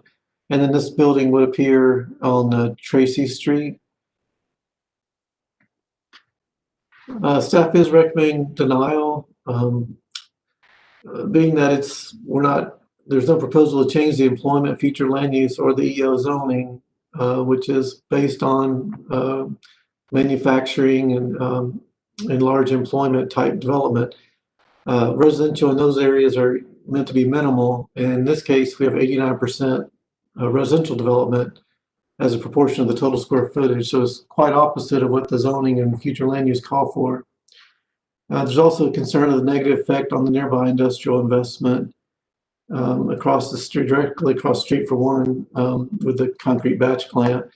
And then we have a concern with, again, rezoning industrial area for more multifamily development during this time of rapid multifamily development across the county.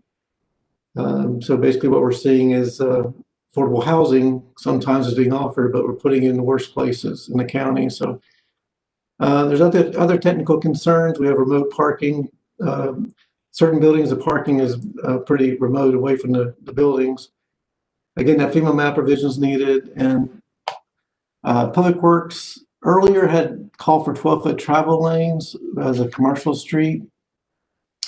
However, I think there has been some discussion, I think the applicant can follow up on that they have allowed a reduction of those travel lanes. I just want to show again, this is the concrete plant right across the street from where the apartments would be. And that's the view out the front door of many of the apartments on Tracy Street. And that concludes the staff report. Thank you. We'll hear from the applicant. Mr. Hi, Baker. can you guys hear me? We can. Oh. What a nice thing. I've been working on this, Maxine. I can tell we can hear you. My name is Brett Nave with Studio B&A Architects, 675 Pulaski Street. Thank you, everyone. I just want to start back. I think we may have been missing Commissioners Tucker and Rowland last time, but our thought on this project is that while I understand the zoning and the concerns of some of the staff at the planning department, we think this is a transition zone. It's right in the middle of neighborhood. When you zoom out from this site specifically, I think you can pretty easily see that the industry really starts at Oneida Street and goes north. And here we're right in the Boulevard neighborhood. We're right across the street. A couple of residences are on the same side as Barber, but then we're at Stevens and Athens Street and Atlanta Avenue, Savannah, Crawford. All this is residential here. It's already started to make this transition prior to us coming to you with this project. So we feel like we're keeping the scale low enough here that it's really just a few apartments. They're all intended. It's 87 apartments total. They're all 66 one bedrooms and 21 two bedrooms, excuse me. And we intentionally kept it small. We intentionally used the motif sort of, or the approach, the building approach of the Southern Mill, the building where Bouvet and State, the label, are located, Active Rock Climbing. Of course, Julian lives in the back of that building as well. We feel like this is a good spot for a small neighborhood that has some life to it, and the life being the little bit of kind of specific retail. There was a misread on the amount of retail as well. I think Rick mentioned the 4,000. There's actually 5,490 plus 3,060. So you probably see that on the cover or the second sheet of the civil set. So we have building B has 4,000 square feet, but then there's 1,400 in the little startup spaces in the middle of the site that are intended to be like a little taco stand, a little bookstore, that kind of thing. So just a little clarification there. And right across the street from Argos is actually a 3,060 square foot little, intended to be a little shop space. We noted it is industrial, and the thought is there probably like a little furniture shop, artist, painter studio, sculptor studio, something like that.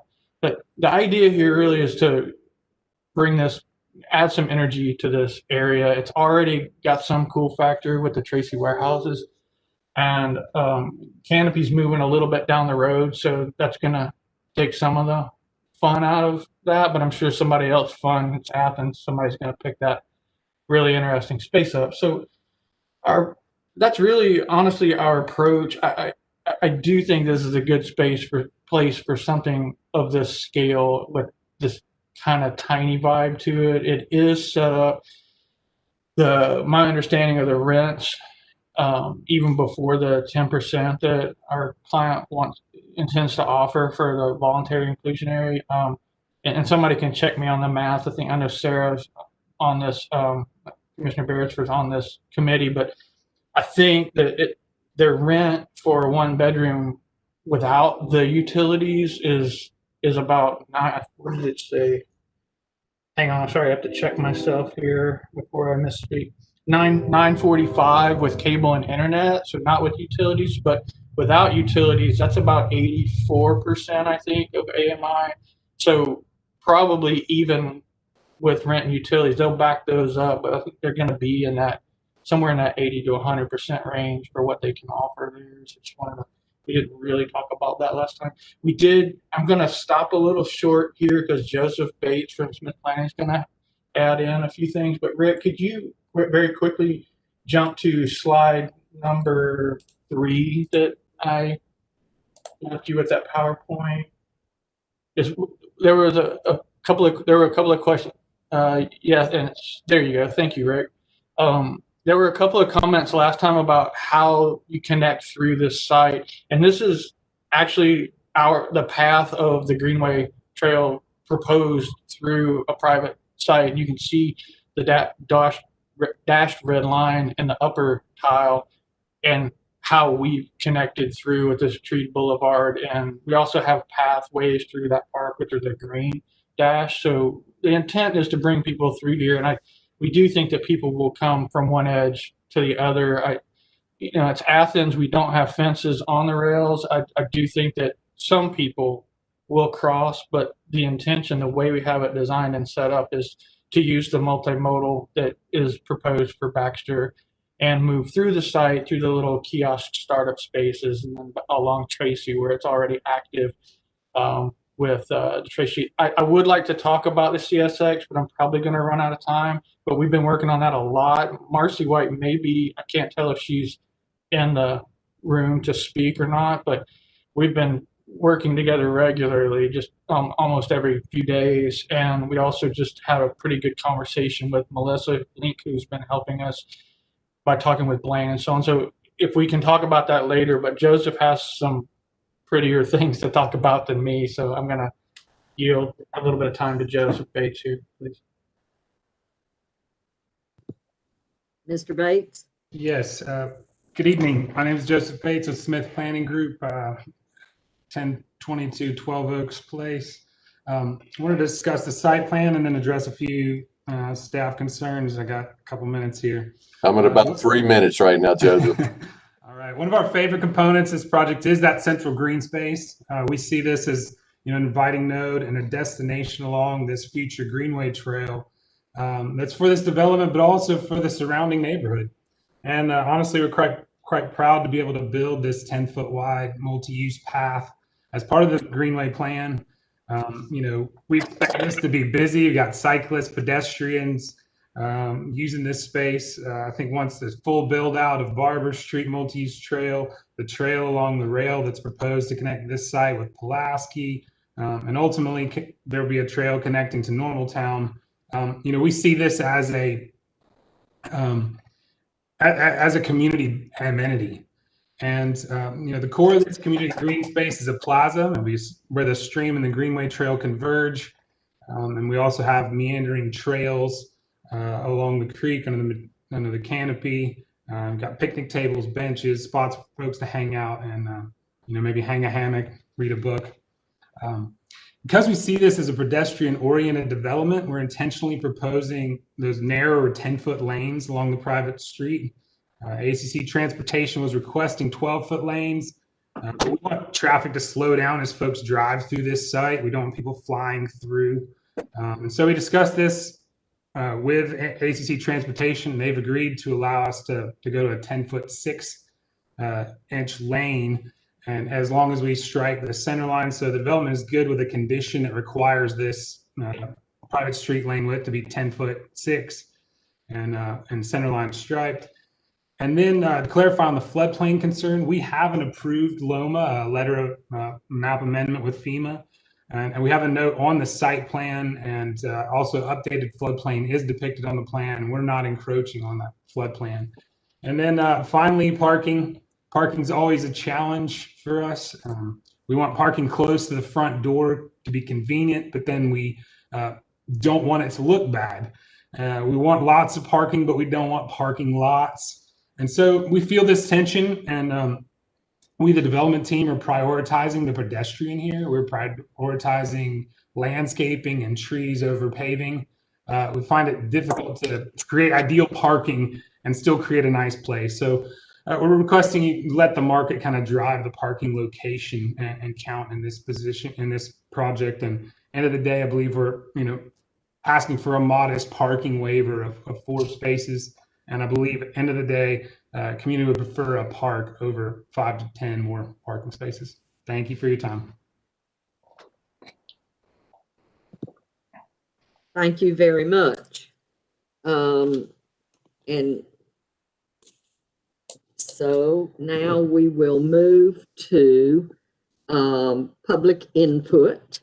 Do we have anyone in the auditorium who would like to speak in favor of this application? Does not look like it. We do not. Do we have anyone in the auditorium who would like to speak against this application? We do not. Thank you. All right, then we'll come behind the rail. Well, since there are no public comments, I want to be sure that you all don't need a 2-minute response. No response if there's no response, right? Correct. All right, so we're now behind the rail. Sarah. I do have some comments, but I wanted to ask the applicants to talk to us about the CSX issue. So can one of you, either Brett or Joseph, Yes, I got let us thank know? you. I was just slow to unmute. Yes, we've been working on that since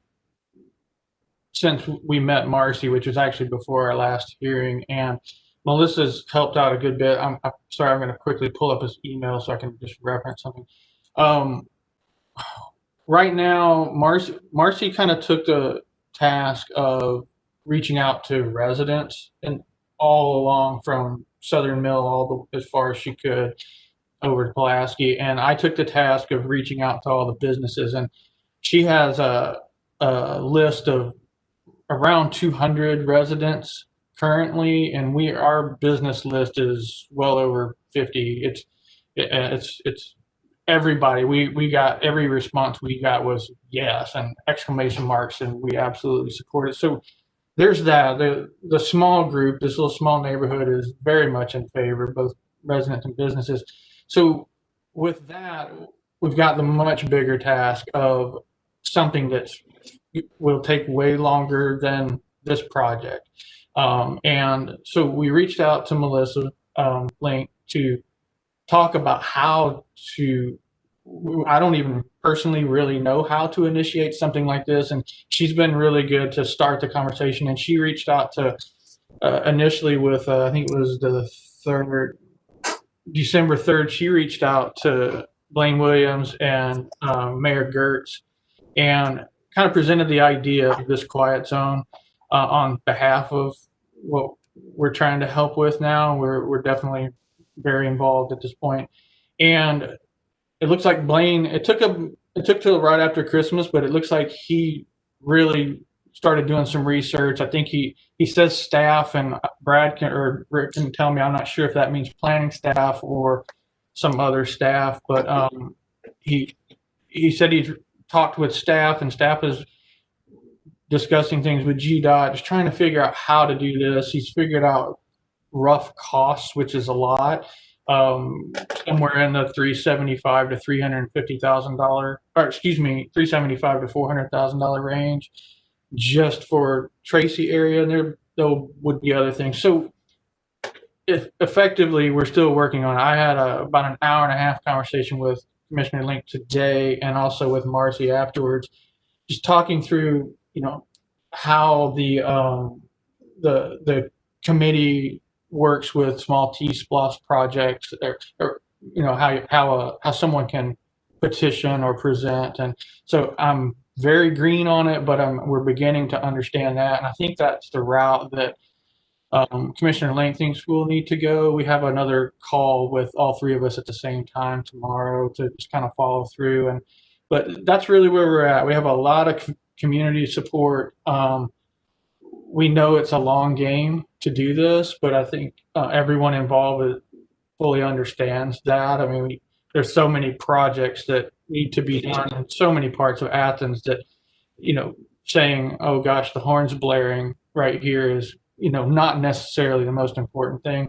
So we're working on understanding how to move this forward and honestly be fair to other projects in Athens-Clarke County so that this doesn't take from something else that's more needy. So that's where we think, T-SPLOST, maybe that we end up in a partial GoFundMe. We're trying to figure that out, but we're pretty sleeves rolled up right now and got a lot of support. So that's nice. Just sort of for clarification, my own as well as the commissioners who weren't here at that last meeting, the issue, as I remember it, is that that the neighbor who spoke, Marcy, that she was representing the neighborhood, I guess, and that the concern was not so much that it was about, could this development be an opportunity to address an issue that's been difficult for them for years, which is the train noise, and that the solutions to that, there's this concept of a quiet zone, but then that has to be accompanied by safety measures, because when you're making a train going through a residential area quiet, you have to make the crossing safer. Is that your understanding? That's a piece of it. It's definitely a component. I mean, trains go through all of our residential areas where currently right now it's just flying right through here, and some areas have crossings, some where the guards come down, some just have lights, which is like my office here at the Leathers building. And so the train's required to sound their horn for a long distance. And so the way Marcy and a couple of residents, when they first approached us, which was prior to you guys meeting her last hearing, the idea was, how can we make a quiet zone? And that she had done a fair amount of research on other municipalities that had worked on this, and so, but in that, yes, any crossing that is part of a quiet zone has to have the guards that come down, lights that flash down the street, and it still rings the bell. It just is directed down the street rather than laterally to the neighborhoods. What I've read, and I don't know that Melissa Link has gotten this far in her discussions with Blaine. I think he knows this because he worked on something like this in Rome, Georgia prior. But my understanding is that a quiet zone needs to have 3 crossings. It needs to be 3 crossings wide to be considered a quiet zone. And these are the only 3 crossings for Pulaski to Barber to Tracy that are not already covered in that respect. So it's kind of a mix of safety. There's even some of them I've seen online even go so far as to have flashing indicators. I'm not sure how the conductor could react, but there are flashing indicators if someone were crossing a sidewalk, because you're going to have, more and more activity that goes up Tracy Winburn. Right now, there's nothing, no sidewalk. Thanks, Brett. Thank you. Sarah, did you have something else you needed? I'll just listen for a few minutes. Okay. Do we have other comments from other commissioners? Kristen. Yeah, so I have a couple questions. So I understand, like, aside from the train, there's also the issue with the concrete plant, and I completely understand the issues that staff is raising with that. I mean, I'm on the neighborhood listserv, and I'd say at least once a week there's someone who's like, what is that noise? And I guarantee you it's the concrete plant. I hear that from my house and I live like a half mile away. So, I mean, there's horns going on all the time. That said, like, I am not opposed to a development across the street from it, in that you kind of got to know what you're getting into. This is a transition zone.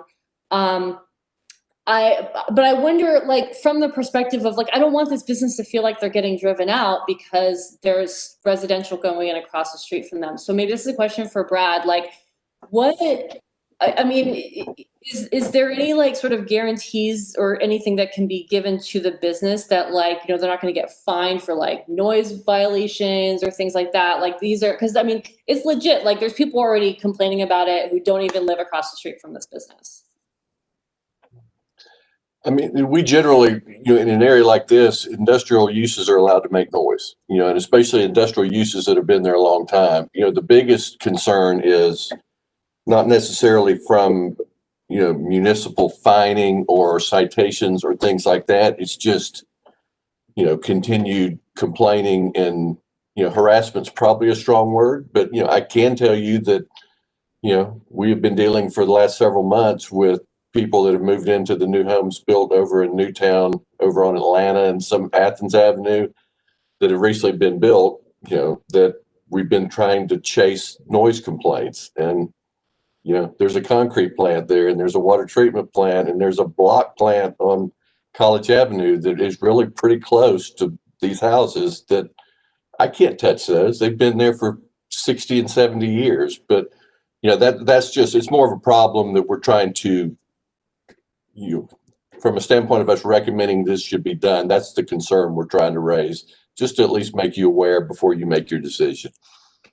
Yeah, and I completely appreciate that and get it. I mean, I know it was an issue with the rubber plant and Southern Mills as well. So that I was curious with the lot itself, is that stream above ground already, or is the plan to bring it out from being in a pipe? We'll let Brett answer that one. Or Joseph, maybe you want to speak to that? Sorry, could you repeat your question? You're asking if the stream is currently piped? Yeah. Yeah, it's currently piped, and you know, one of the requirements is to have this private street kind of creating the blocks that we have here, so that we meet those maximum block requirements. Well, I was curious. Kristen, can I clarify that though? Yeah. It's 70+% of it is not piped. It's an open creek. There's a section of it. We're not adding any pipe to it. There's 400 feet of current pipe from a long time ago, and it happens when you look at the floodplain map, or the map on the civil sheets. I think the tree management, you can see the shape of more or less basically the areas that we've dodged with development as green space. That intersection where the plaza is and building E, that's the piped section. And the rest of it's open and there's trees and what have you. And so okay, so we're not adding any piping. We're actually cleaning up and enhancing the park space. Gotcha. I mean, I was just curious if it was already all piped or whatever. Lucy, you look like you might have something to add to that. What you're asking about, Kristen, is it daylighted? And daylighted means when you remove the piping. Well, you know that, I'm sure.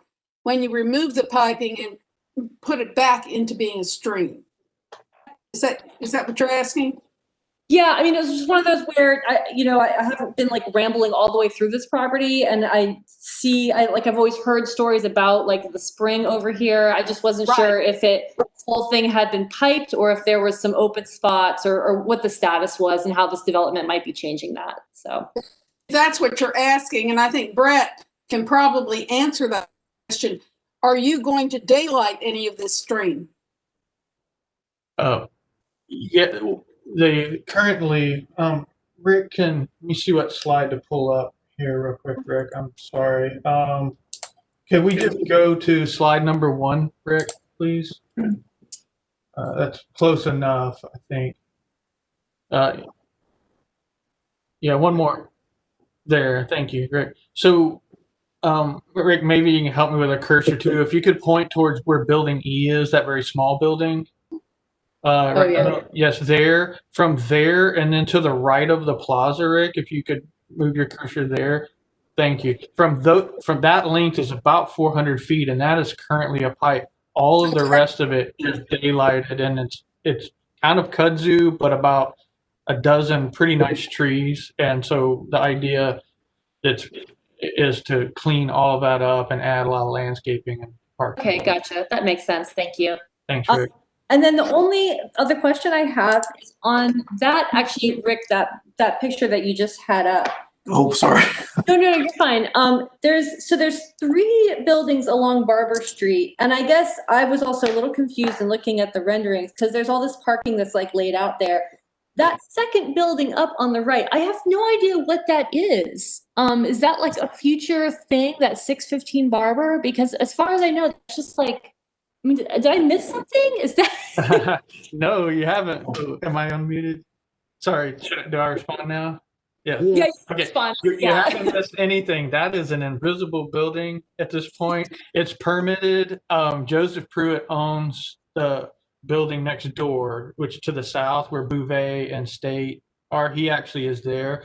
This building's permitted, and it literally it received its permit, and we all had to go home for COVID. So it's sitting there ready to go. He temporarily lost his main client, which was a restaurant, which is the left, kind of the skinnier part of that building. And they're just now coming back online. So we understood from Joseph back in November, Joseph Pruitt, that by March he was ready to pick this back up. And so that's a building that's fully designed and permitted and so on. Okay, gotcha. Looks a lot like the Bouvet building. It totally matches the style and so on. Okay, yeah, because I had always heard rumblings about that. I wasn't sure if I just completely had missed something in my driving down the street. So, okay, thank you. That's it. Okay, any other questions? Comments? Thoughts? Reactions? Rick, I think you can take that down. Yes. Makes it easier to run it. I think that Jim has his hand up, Sarah.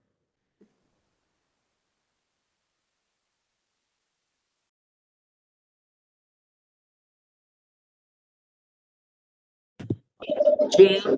Yes, I visited the site this morning, and I also noticed the noise was pretty amazing from the concrete plant. I think that is a problem, although I do agree that it is on the edge of a neighborhood, and it wouldn't be a huge encroachment to allow this project to go forward. Because of the noise, I'd like to know if Brent Nave has considered the possibility of high insulation value windows for the dwellings, especially those on the Tracy Street side, because that could mitigate a good bit of the noise. But of course, we must make sure that we don't adversely affect the business that's operating across the street. Brett, can you give us a response, please? Yes, yes, Mr. Anderson, the site plan also responds to it, but yes, our thought is that the Tracy Street facing walls are actually all Icynene or foam, open cell foamed insulation, which does a great job of sound isolation. We're also going to treat the street facing walls with the kind of the way we do when we separate sound, like when we did Tweed recording studio downtown, we separate the hard surfaces with hat channel, humusite, and then the sheetrock so that you don't have hard surfaces connected. Another thing we've done in the site plan is the building directly across, which is C. We set C back, and we are landscaping in front of, and the rendering, we don't have as many trees there as we intend, but we set that back so that we could landscape buffer there. And also the boulevard, there's a lot of landscaping within the site, and that little boulevard we created that is part of the multimodal extension off of Barber Street we fully line that in trees, which isn't required, but that's the intent, and that's to help even the rest of the neighborhood beyond us, just soften that buffer. So landscaping is a huge benefit. Insulation is certainly one component, and we're planning to do all of that. And we're already using very high quality windows. We've got it set up for steel replicas with Quaker, and it's a much higher quality window than it's something that you and I would wish for in our homes. So we're taking all those precautions that we can. We've thought about it quite a bit. Anyone else have a comment? If you all can't tell, I'm trying to move us. Any other comments? All right. Then I think that we are ready. I'm ready to receive a motion.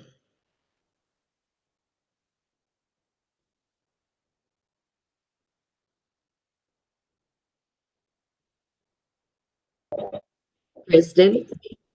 Move we approve the proposal. Do I have a second? I'll second. All right, Joey. And we need a roll call vote, please. Morales, Yes. Rowland, Yes. Scarborough, Yes. Tucker, Yes. Anderson, Yes. Beresford, Yes. Drum, Yes. Hall, sorry, Kinman. Yes. It's unanimous. All right. Thank you very much. And we'll move on. The number 4 application was withdrawn by the owner, developer. And so we'll move on into new business.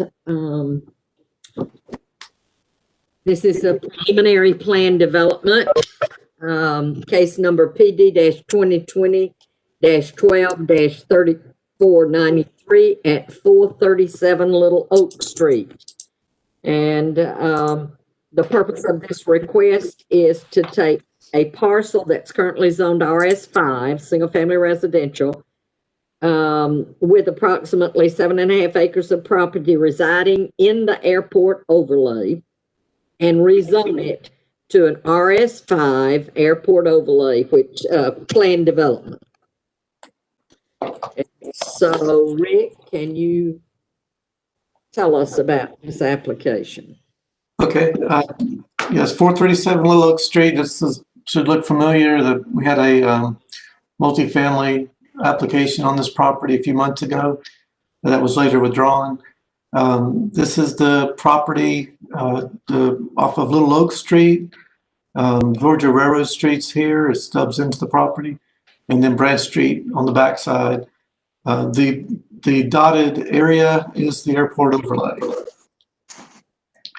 The property is relatively undeveloped. I believe there's a couple of houses up here, but most of it is undeveloped at this time. Future development is, let's see, traditional neighborhood, and that would remain. And then the zoning is RS5, and that would be RS5A airport overlay with planned development. So again, we're zoning from R5 to RS5 PD and stay in the airport overlay. No change to traditional neighborhood future land use. There's 2 points of vehicular access. That would be that existing Georgia Railroad Street extended to form a loop through the property and connect back to Little Oak Street. There are some waivers. This will go to the airport authority later this month. Because the airport ordinance does require 1 acre minimum lot size. So that's one of the waivers. The lot sizes will range from 2,000 to 6,000 square feet. And so if the overlay right now would allow about 10 single family parcels. Without the overlay, the RS5 would allow 47 dwellings. and that's based on one house per lot. The proposal is for 45 dwellings on 37 lots. Some of the lots would have more than one dwelling. So there's some other waivers, the waiver to reduce minimum lot width and street frontage that's required in the RS5 to allow alley access residences, to reduce minimum lot depth. And this one actually, there's once you get above 2 acres and 5 lots, actually there's no lot depth requirement, so that waiver can be removed. Another waiver request is to reduce the front yard setback. Another one to waive sidewalk adjacent to the Branch Street right away in the back. There's no development proposed along Branch Street. That would be more of an open space park type setting, and so they've asked to waive the sidewalk back there. There's a waiver also to reduce minimum side yard. They would observe the minimum separation requirement still of 12 feet, just waiving the 6-foot side yard setback. Waiver to reduce the rear yard setback. And in that case, there's a few 1-bedroom small cottages that would need that. There's a waiver to increase maximum individual lot coverage from 50 to 70%, and a waiver requested to allow for duplexes in the RS zone. Another waiver to reduce the required on-street parking from 1 space per 2 units to 1 space, I'm blocked again, per 4.5 units. Waiver requested from the code, which limits land disturbing activity. And this is your mass grading ordinance. So basically to be allowed to clear and grade beyond that 15 feet in the right-of-way area. So basically one grading at one time would be allowed. This is a site plan again. We see a little oak on the bottom. The Firefly Trail parallels that. And then Lexington, or actually a Coney Street, or it might be Oak Street. It's down here in this area. And then we've got on the backside Branch Street, where again, this more of an open space, natural setting through this half of the property. You can see the proposed street here forming a loop, and then a mix, quite a mix of architectural types with the single cottages. We've got 4 attached here. There's some duplexes, some accessory dwellings. So quite a mix of different architectural types. Tree management plan, again, just showing all that, the canopy that would be kept, as well as the trees to be planted along the street rights of way. The various architectural elevations being proposed. Tonight, this is preliminary, so this is to receive the comments so they can make some changes and then come back with a master plan development in a couple months. Again, there are a significant number of requested waivers. Staff feels like the development having rental units and the different types, duplexes and so forth, is more like an RM type development. RM zoning, just to say as a fact, you wouldn't need all those waivers. The street design standards, this is from Public Works. They will need a 50-foot right-of-way for Georgia Railroad Street. Right now, that's just about a 30 feet, I believe, right-of-way going in there. To make it a public street, they will require a 50-foot right-of-way. There's some other street design issues on that proposed street from Fire and from Public Works. They are proposing they are showing some Ellison Ramsey architect plans, and we're asking that be more detailed, including floor plans when the master plan comes back. And again, the Airport Authority will meet later this month, provide a recommendation, which we back, when this comes back for a master plan, you'll have their recommendation. So that concludes the staff report. Thank you very much. And so now we'll move on to the applicant who is making that. Ed, Lane, are you doing that? Yes, ma'am. All right. All right. Good evening. My name is Ed Lane with Smith Planning Group, located at 1022 12 Oaks Place. I'm speaking tonight as the applicant on behalf of this project, Little Oak Cottages. I'm sure you recall the previous proposal for this parcel, and This application is made by a different developer, and he has experience developing single-family neighborhoods, specifically urban infill housing such as this. And so that developer, Pat Chisholm, along with Bill Allison of Allison Ramsey, they have built 4 projects similar to this in other cities. And so Mr. Allison is also part of the project team. And so we also have the benefit from having already received feedback from staff, from you guys, and from the neighborhood. And I think that helped us to prepare this plan. So I'd like to start by briefly summarizing some of the features and benefits to the community that I think this project brings. Perhaps most importantly is no change in the underlying zoning. The RS5 designation remains, and actually the proposed density is a little bit less than what would be allowed. But of course, it's in the airport overlay, and so that's why we are here with the plan development. And that also allowed us to, because we are here with the PD, to request something a little more unique. And so not requesting more density, but just allowing us to design this in a way that's a little more compact, that would conserve some of the green space, community open space, and reduce impervious areas. And so there's also several areas of the project that I think bring some benefits. So in the area of housing, there's a lot of housing diversity here with 1 and 2 bedroom homes, single family townhomes, and stacked duplexes. There are also benefits to the community, like the Firefly Trail interconnection, the neighborhood, small neighborhood park, and the speed table to slow down through traffic. And last, the environmental benefits of being able to maintain 60% open space, limit the footprint of development and of grading, and cleaning up the creek and the buffers there. So I think this design allowed us to achieve kind of a better balance in response to some of the stakeholder feedback. In terms of the architecture, I think the design of these homes also includes some unique and exciting elements. The floor plans range from 500 square feet to 1,300 square feet for the single family. And they are all 1 or 2 bedrooms. The stacked duplexes range from 500 to 850. That would be each unit, would be that square footage. And there's a mixture of 1-story home and 2-story homes.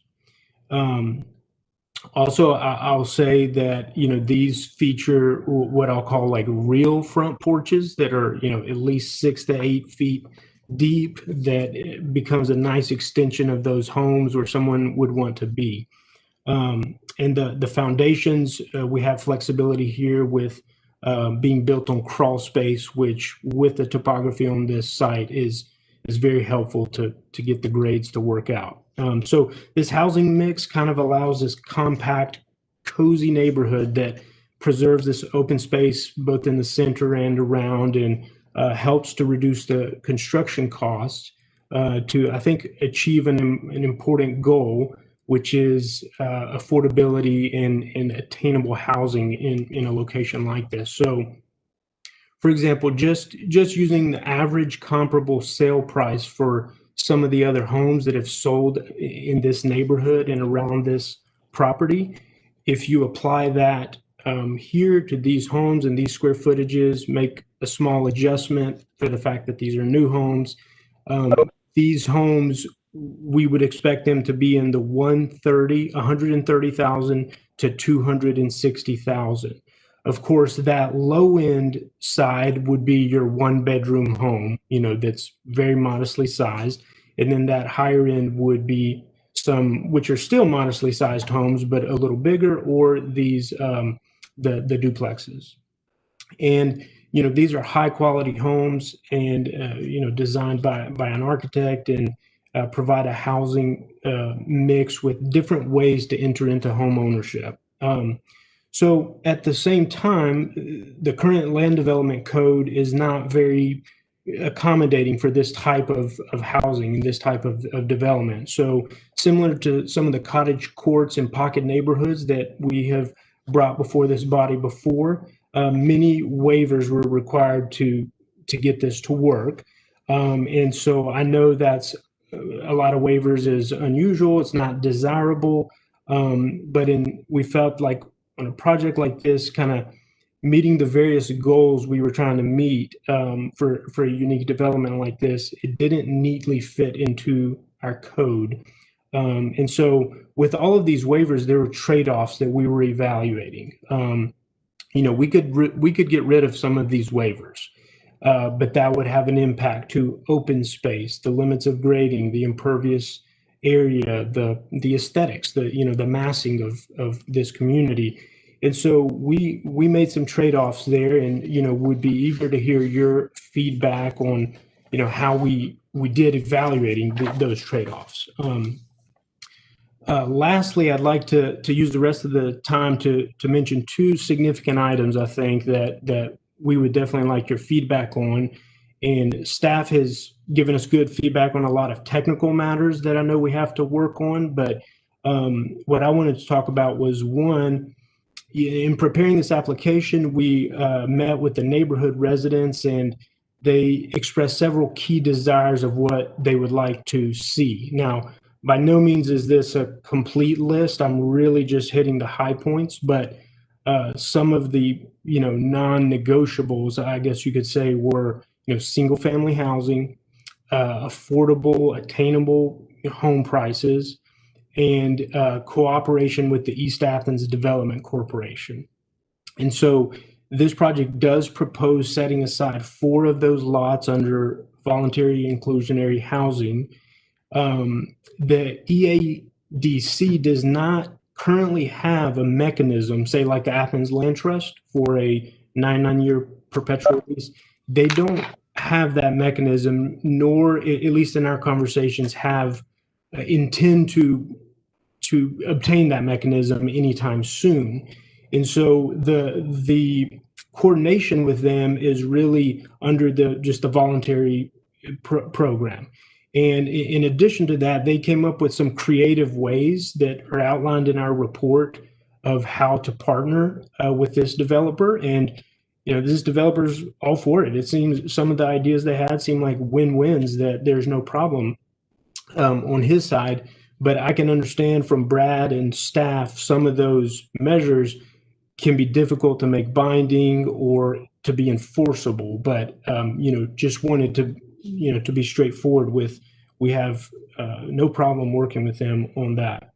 Second, and this is a significant one, the developer wants to be completely forthright and open about this, is that since it's a PD, a binding site plan, the architecture will be binding.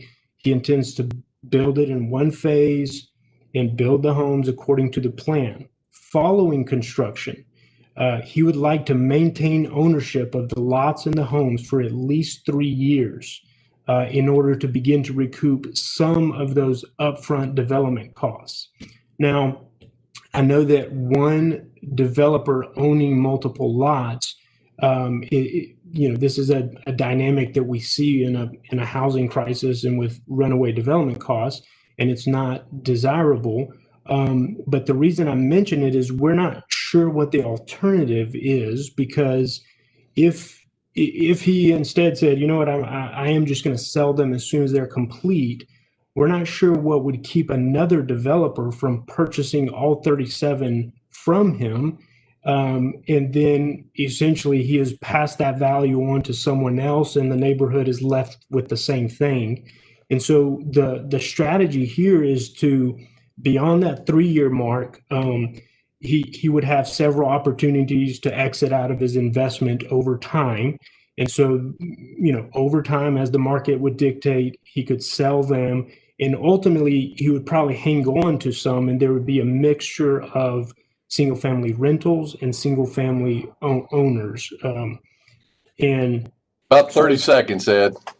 Okay, I'm wrapping it up. So really that's all I had to say. So we're eager to hear your feedback on all of that. We think it's a great project, and we know there's some technical items we need to work with on staff. But both I'm available for questions, as well as Pat Chisholm is also on the WebEx if you have any questions for him. So thank you all for your time. Thank you very much. All right. Do we have, I guess we will now move to public input. Do we have anyone in the auditorium who would like to speak in support of this application? Does not look like it. Do we have anyone in the auditorium who would like to speak in opposition to this application? We do.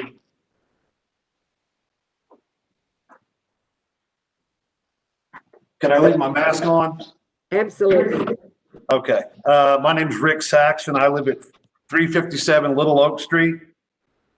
And I looked at this planning report. I guess you all remember that it was just 5 months ago this same project was being reviewed, correct? Remember this? I don't know who does, who doesn't. You remember that the neighborhood response to this was a resounding no because of density and traffic.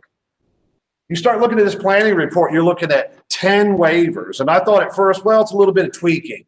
It's not a little bit of tweaking. When you start talking about the number and types of waivers that they want, you might as well just take the RS5 code and throw it out the back door, because that's not what it's going to end up being.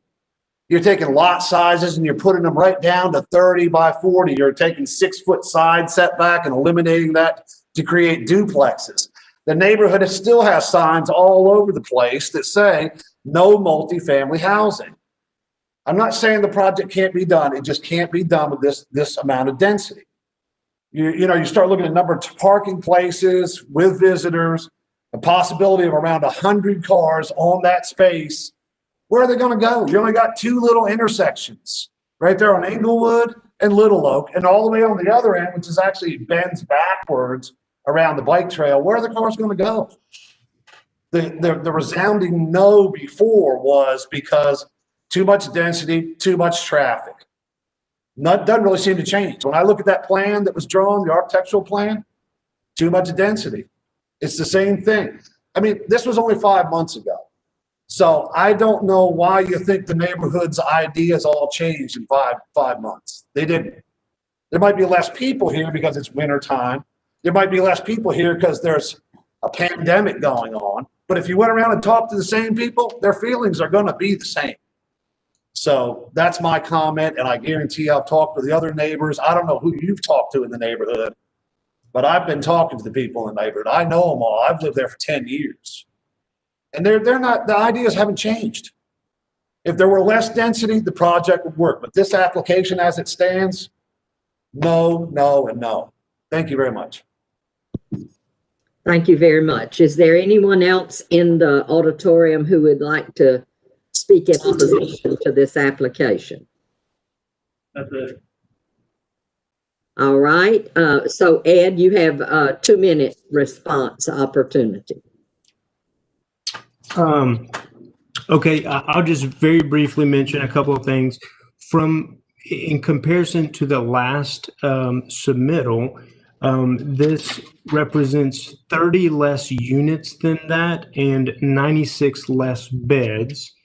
And I would also just mention, I don't know if y'all recall this, but at the last hearing, there was only one person who spoke in favor of that project, and that was Mr. Saxon for that project.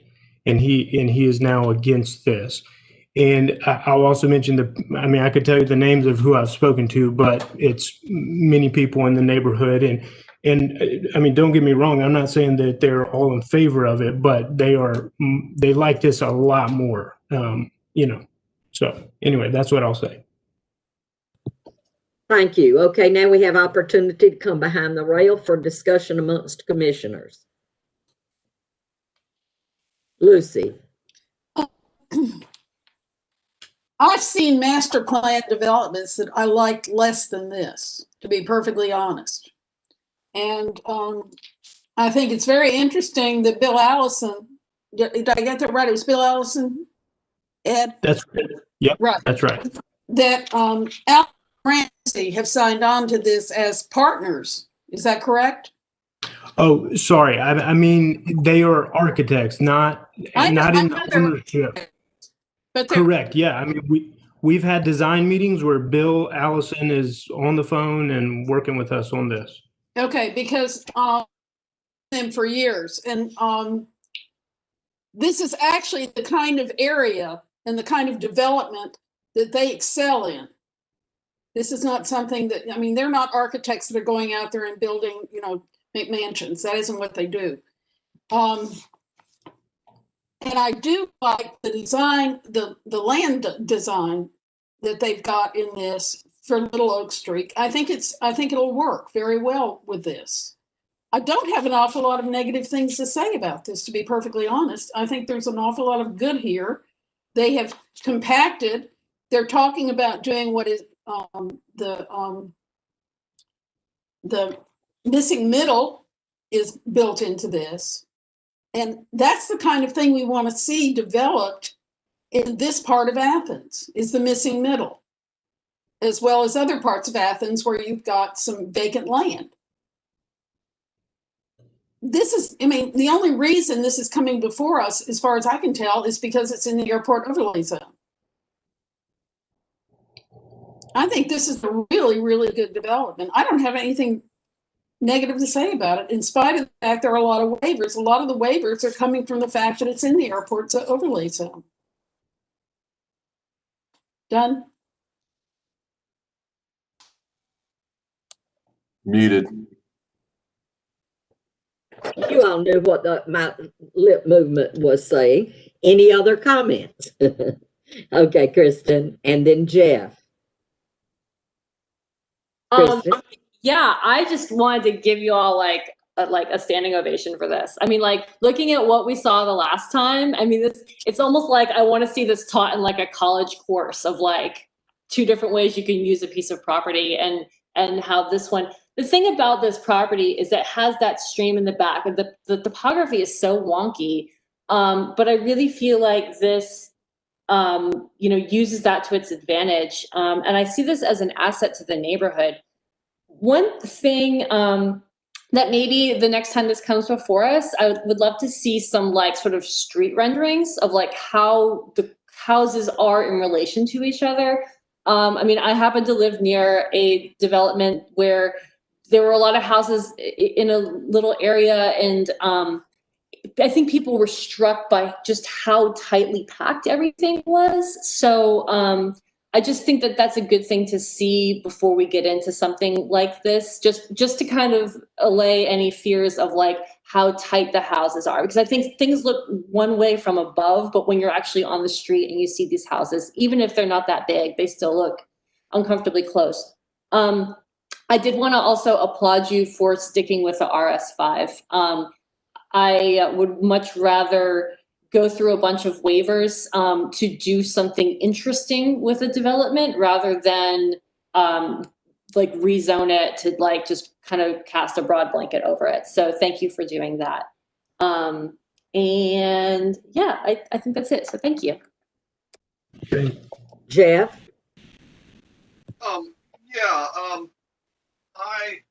I agree that this is really an interesting way of combining all the housing on this. It does look much less crowded from my bird's eye view here than previous renderings. I like that it is, for the most part, buffered from the neighbors.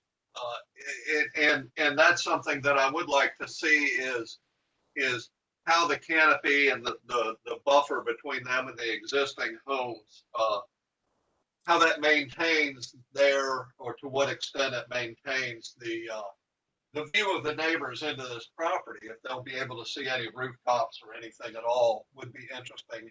And the street level view that was mentioned. But I do think that this is a very interesting concept. I'm looking forward to seeing a little bit more detail. like we said, street views and other things, and how this fits into the neighborhood. Ordinarily, I do want to add that ordinarily when I see a laundry list of waivers like that, I automatically defer to no, but right now I'm deferring to maybe so. So yeah, I think we can make. I think this might be this. This is a good start to a workable plan for this neighborhood and filling this niche, this necessary niche. So that's it. Thank you. Who else would like? Alice? Yeah, I agree with everything that has been said. I would just like to, I guess I'm on my hobby horse for the night, but I'm looking at the staff recommendations. I think the staff comments are excellent. And also, I think the feedback that the applicant is hearing tonight is going to be very helpful. But just sort of getting back to my hobby horse about how we think about single family and multifamily. At the bottom of page 8 on the staff report, under staff recommendations, staff calls our attention to the fact that this is 10 requested waivers, and I think that my colleagues have already addressed how we kind of understand why you need that many waivers in order to keep it RS.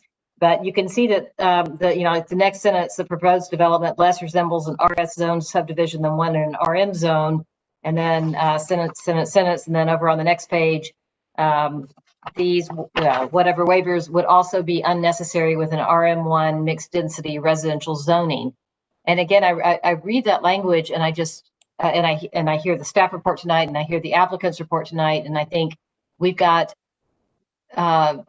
we need to shift our boundaries on how we think about what is single family and what is multifamily, and maybe the two can sometimes exist, coexist, but I do see this as we move forward in our comprehensive planning as maybe a little bit of a problem in these areas, that we have to have it one or the other. I think the applicant's intent is to create home ownership opportunities in an RS style, but also increase density in an RM style. And I don't think those two need to be incompatible. So I also support this development. Jim?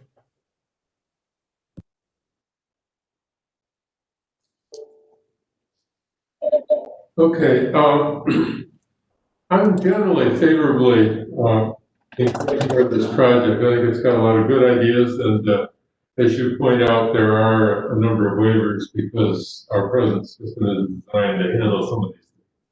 Some of the recommendations of the Housing Subcommittee regarding missing middle and affordable housing, if ever implemented by the County Commission, will change some of these from being impossible to being compatible. But I did want to make a few comments about specific waiver requests. For example, talking about the minimum lot width as low as 30 feet. I don't have any problem with that. I grew up on a lot that was 33 feet wide, and it was quite a comfortable neighborhood. I do have a problem, though, with item 1 and item 2 together, the minimum lot width and minimum lot depth. I don't think it would be very helpful to reduce the minimum lot depth to 40 feet on a lot that was also only 30 feet wide. We can't have both of those together, although I noticed that in your drawings that does not appear to be the case, but I think some kind of clarification might be desirable there. Some of the questions about minimum side yard in item number 5 I found confusing, and it would be helpful if that were clarified a little bit. For example, there's talk about a 0-foot side yard. And I can see that that makes sense if you have a row house, like you have 4 units together, and perhaps that's what you were getting at. You might want to clarify that. So multifamily attached units would fit that, but it would be impossible for any of the others, especially when you say that there's a minimum separation of 12 feet between buildings.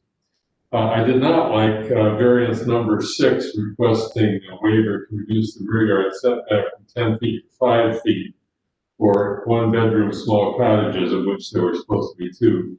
I would feel better getting rid of those units rather than cutting the setback to 5 feet. So overall, I think that this is a pretty positive proposal.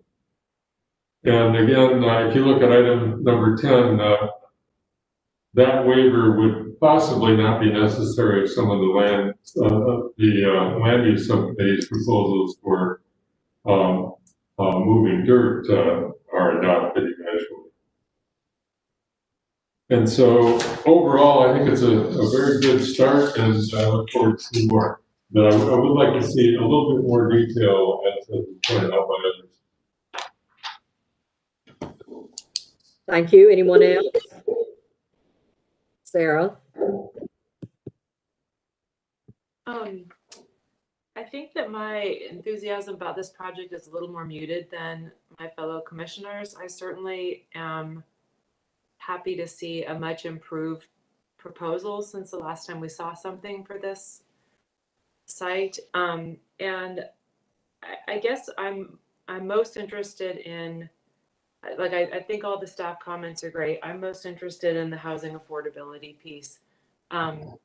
$130,000 to $160,000 for a house may sound affordable to some people, but it certainly isn't in the context of that neighborhood. That being said, you know, I do know that it's all relative, and I would just urge, for me,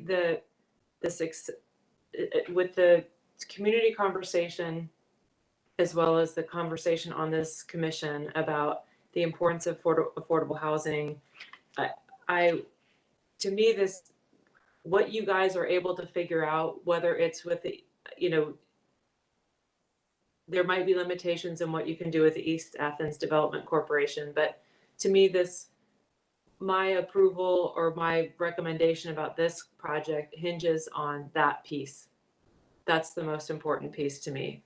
And I know that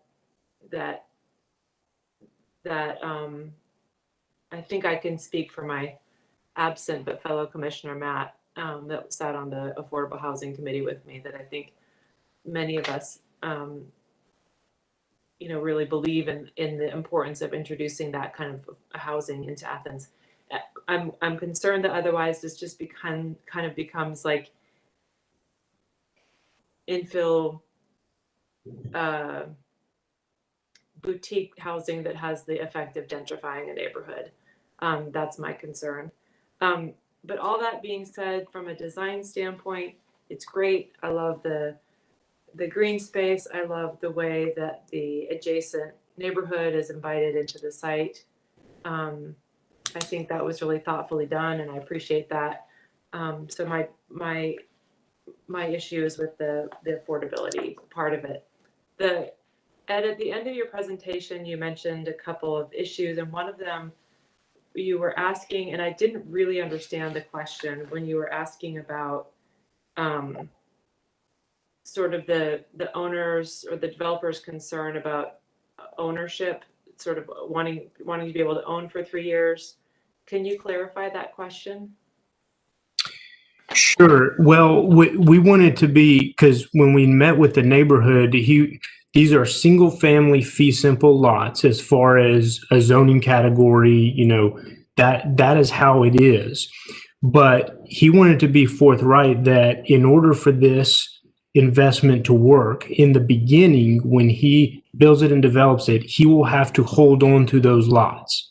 And so the reason this is important is that, you know, we don't essentially want single family lots to become the new multifamily development. Essentially, do you know what I mean? So, for example, there's another project in Athens where you know, a single developer owns 70 single family lots in in a neighborhood, and he rents those 2 families. So it's not multifamily. He rents it 2 families, but I mean, that's not necessarily a dynamic that we would want.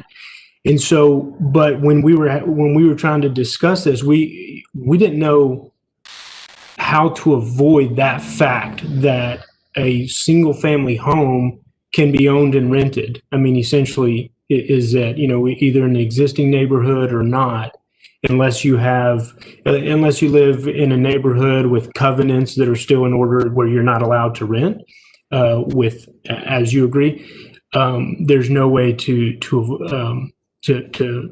avoid that. And so he didn't want to be in where a condition is placed essentially that you need to develop this, but sell them.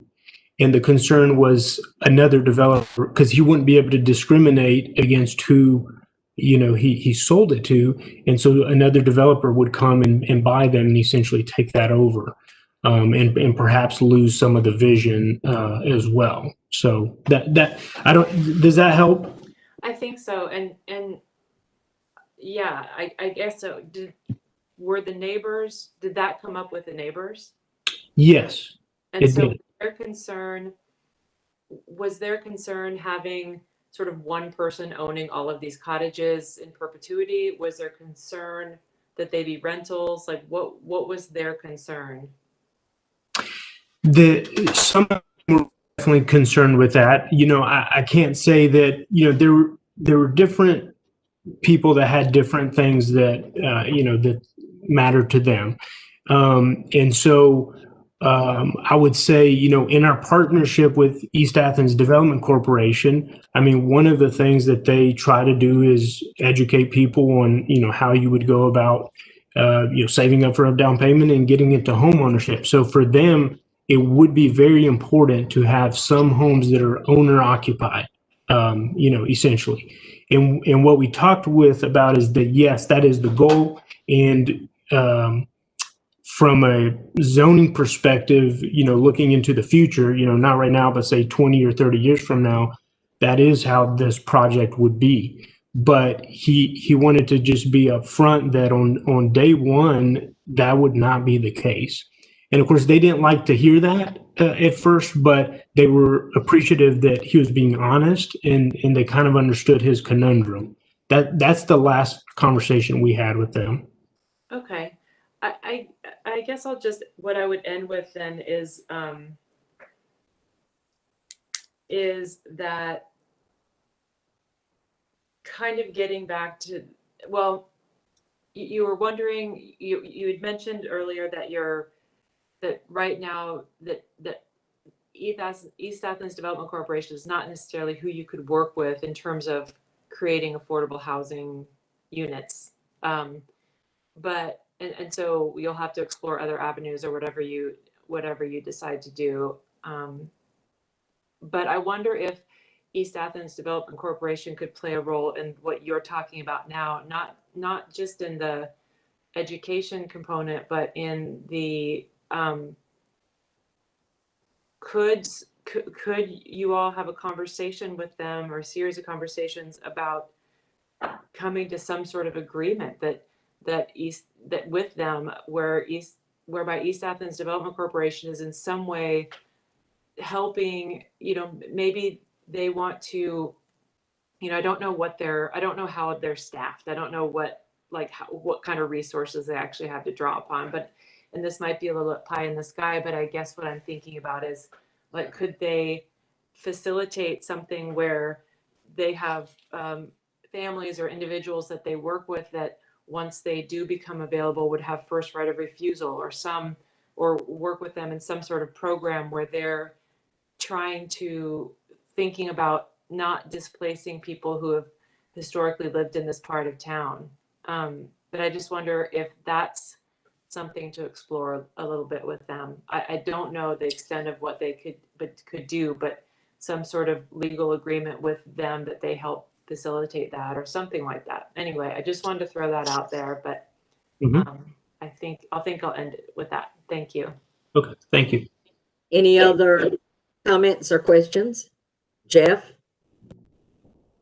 Yeah, I did have one thing that I want to bring up, and I guess I'm going to say it to nobody here, but the last time we heard this was a huge neighborhood presence. at the meeting, and we heard a lot of comments from the neighborhood. And this time we heard very little, and I don't know if that means exactly that the developers did go out and talk to the neighborhood and they're all perfectly happy with it, and maybe that's the case. We did hear from one guy who seemed to imply that the whole neighborhood was against it, but he's the only one who showed up. So I don't know exactly what that means, but I guess I'm saying I appreciate hearing from the neighborhood, even if it's positive comments. So if you guys got somebody who's in favor of it, you know, get them to write a letter or drag them down here or something, and have them talk to us. But yeah, I don't have anything against it, and I'm certainly not in favor of making meetings longer than they already are. But it's very important for me, at least, to hear from the people that it impacts the most. And so I just want to say that out loud. That's it. Thank you, Jeff. Any other questions or comments? None being seen. I have just a couple.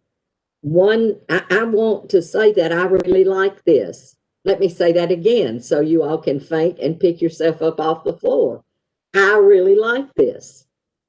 I went back again today to drive by and try to figure out how it would fit in there. I think it is worthy, and I think it does respect the concerns of the neighborhood, which may be in actuality one of the reasons you decided not to call it RM and to call it RS, because that takes a lot of the pressure off of you from the neighbors, because what they wanted was single family housing there. And so but I get that, as long as you continue to really do that. With that said, I have a couple of things. One is I do worry a little bit. Maybe this is a prejudice for me. I'm not sure. But I see these as homes that people can acquire through a variety of means. What I don't want them to do is to so deteriorate in 3 years of rentals that they are not appealing to new homeowners, first home owners, kinds of things. And so I admit maybe that's, and I own a rental home. So, you know, so I'm, but I know that quite often, even in our earlier days, for all of us, when we rented, when we couldn't afford houses, I suspect we didn't care for those houses like we care for the ones that we own. And so I just would not like that to be the case, because I think they could be appealing to first homeowners. And then just a little quip, and this, I don't know how you can work this, but I did read in the staff report that there is no, and so I assume there is no sidewalk on Inglewood down to Oak Street. If there was, then there would be sidewalk from Little Oak down to Oak Street.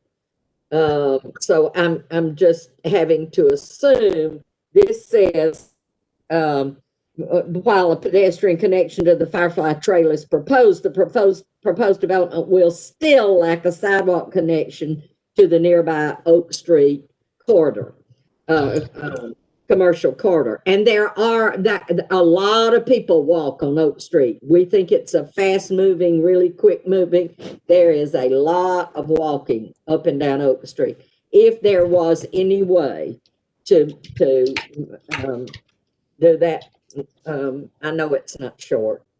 I guess short is a relative word, but probably not down by the filling station, but across the street, which it would, from the railroad to Oak, would, hopefully it would connect with something on Inglewood, somehow to connect, to get sidewalk down to Oak Street would be a nice asset, I think. So I would just throw that out as something you all might want to think about. Sure. With that said, I think Ed may have given you all some comments and some affirmation. So we appreciate the work you've done to try to meet the needs that were expressed. You can keep your fingers crossed that when you bring it back for a vote, the world doesn't show up, right? In opposition. We appreciate it. Okay, thank y'all. With that, we're gonna move on Right. to our next application. Yes. Uh-oh. Oh, I thought something had happened to my computer, and that was Rick. Moving on. This is case number Plan Development 2020-12-3491, located at 106 Tallahassee Road. And the purpose of this request is to amend an already approved special use permit for a retail store with a drive-through window on a 1.04 acre parcel with CN zoning, which has to do with the construction of an added storage facility. So Rick, would you help us through that? Okay, some of you may remember this came through in 2017 for the drive-through window. This is the location of the liquor store at on Tallahassee Road. They're at the loop, the exit ramp, as well as William Drive. William Drive actually is not connected to Tallahassee Road. There's a little cul-de-sac, so it's not connected through there. You can see better here, the aerial photograph. And this is the bootlegger store there at 106 Tallahassee. Just a Google Map image of the front of the store there. And it's Main Street business for future land use. That would stay the same. The zoning is already a special use. We're just amending the special use, so no change to the zoning map. We're amending a special use. It's about one acre parcel. The building exists as a retail use with a drive-through lane, wraps around the back of the building. The Main Street business future land use would remain. There's a proposal to add 540 square feet of storage. This is a site plan. I know it's kind of busy with the topo and all, but you can see here the enclosed storage area would be behind the building. You see the drive-through goes around, and that'd be unaffected. And this is already over existing impervious surface. The solid waste containers will be moved back here. It'd be a new solid waste enclosure in the back. So really no changes other than the enclosure and the solid waste area. The elevations of the storage building in the back, it is attached. This is the front of the building here, so really no effect there. It's totally in the back of the building. And you can see the architecture matches the existing building. Staff is recommending approval. We don't have no concerns and don't have any conditions. So that concludes staff report. Thank you. And so we will hear from the applicant.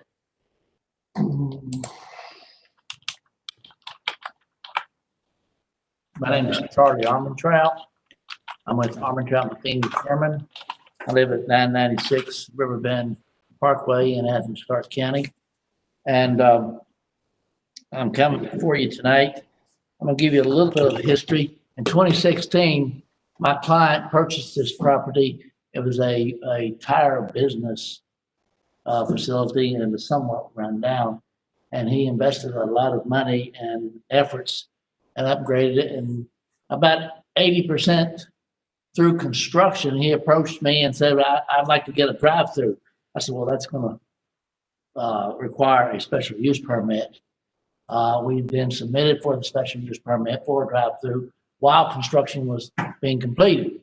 In fact, he opened up his store while you and the commission were considering the drive-through as a special use.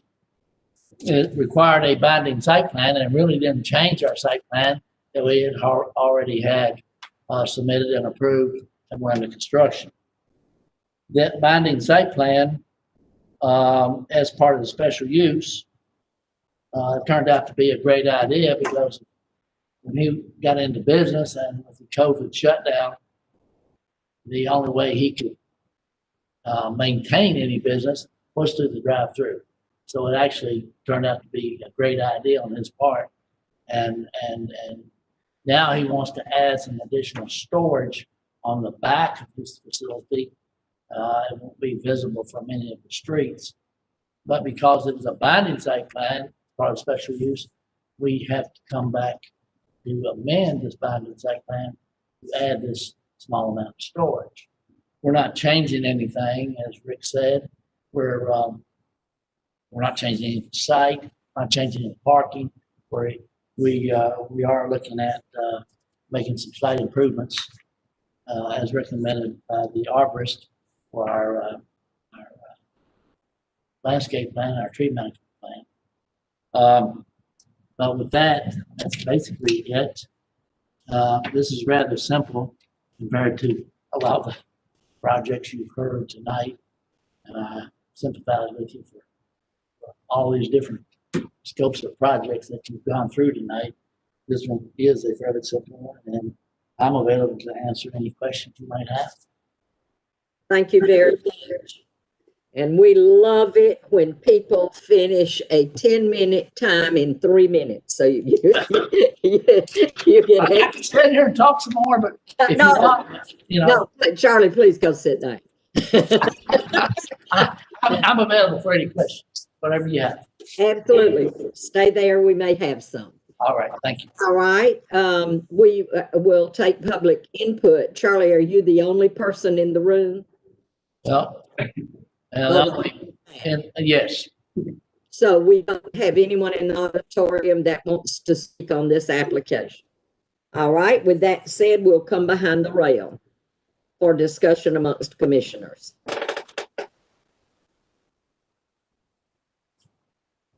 Jeff. I don't see anything to discuss. Okay. Does anyone else see anything to discuss? Any question to ask? Then I will entertain a motion.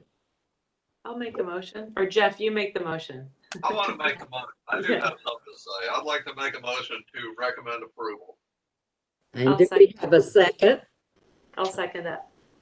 Thank you. And before moving on, I want to make sure there are no questions. Then we'll have a roll call vote, please. Rick. Okay. Scarborough? Yes. Tucker? Yes. Anderson? Yes. Beresford? Yes. Goodrum? Yes. Kinman? Yes. Morales? Yes. And it's unanimous. All right. Thank you very much. And thank you, Mr. Armentrout. We appreciate Not it. only did I finish fast, but you all finished even faster. Thank you. We do. All right. And we're ready to move to our last application. Application is case number zone 2020-12-3489, located at 165 Mill Center Boulevard and 160 and 180 Melwood Drive. And this request is to rezone 3 parcels from commercial general and RS8, single family residential, to RM2, mixed density residential. Rick, fill us in. Okay, this is the location map. We do have 3 properties.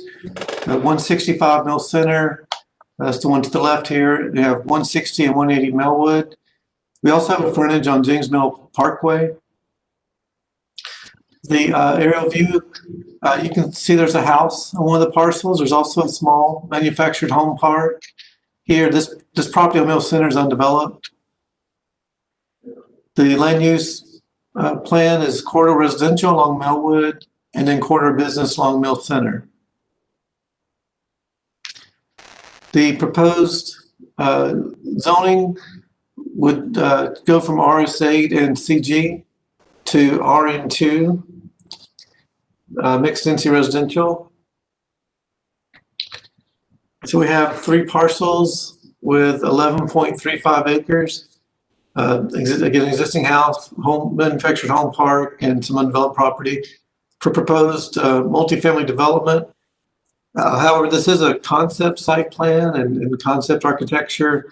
So there are other possible RMP uses, such as it could be a single family subdivision still. It could be an office park, church, daycare, nursing home, some other uses that are allowed in RM2. Again, it has 3 street frontages. Right now, the concept plan is coming off of Melwood, connecting between Melwood and Mill Center. They don't have all the frontage. I'm going to go back a bit. They don't have all the frontage on Jennings Mill. There's a little triangle piece here that's actually owned by the apartment complex owners across the street. But the proposed traditional neighborhood future land use in RM1 in RM zoning is directly across Jennings Mill at that other apartment complex. The maximum density would be 272 bedrooms.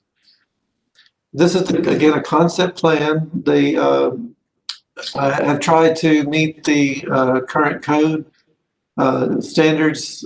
Staff found a few, still some technical standards that need to be met. But again, this is a conceptual plan, so it's not binding at this time. The applicant had asked that I share with you some pictures of the nearby street. So anyway, Mill Center, this is going back up the hill towards Atlanta Highway. The property that we're looking at is on this side. This is going back down towards Janesville Parkway. So you can see the undeveloped frontage there. This is Janesville Parkway. And this is looking back from Melwood back to Janesville Parkway.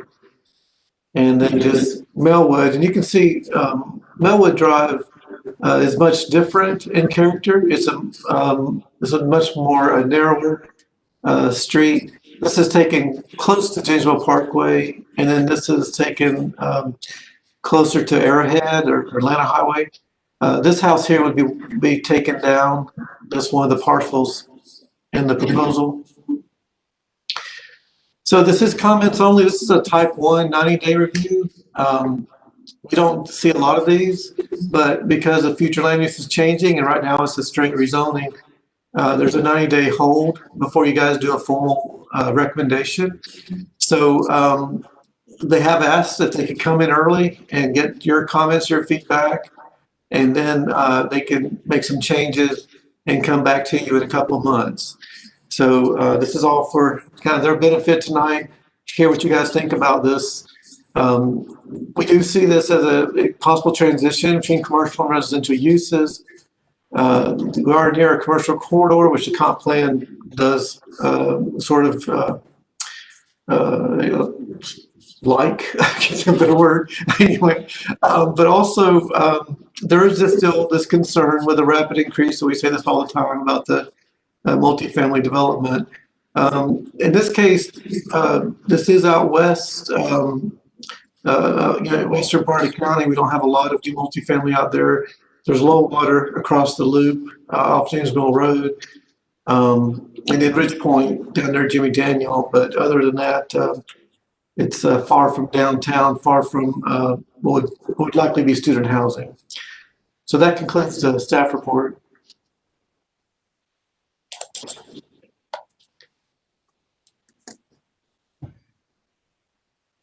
Thank you, Mr. Maxey.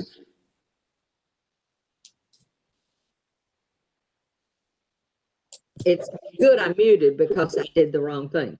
So now we will hear from the applicant. Okay, thanks, Rick. My name's Andy Hogan. Speaking on behalf as a member of the development team.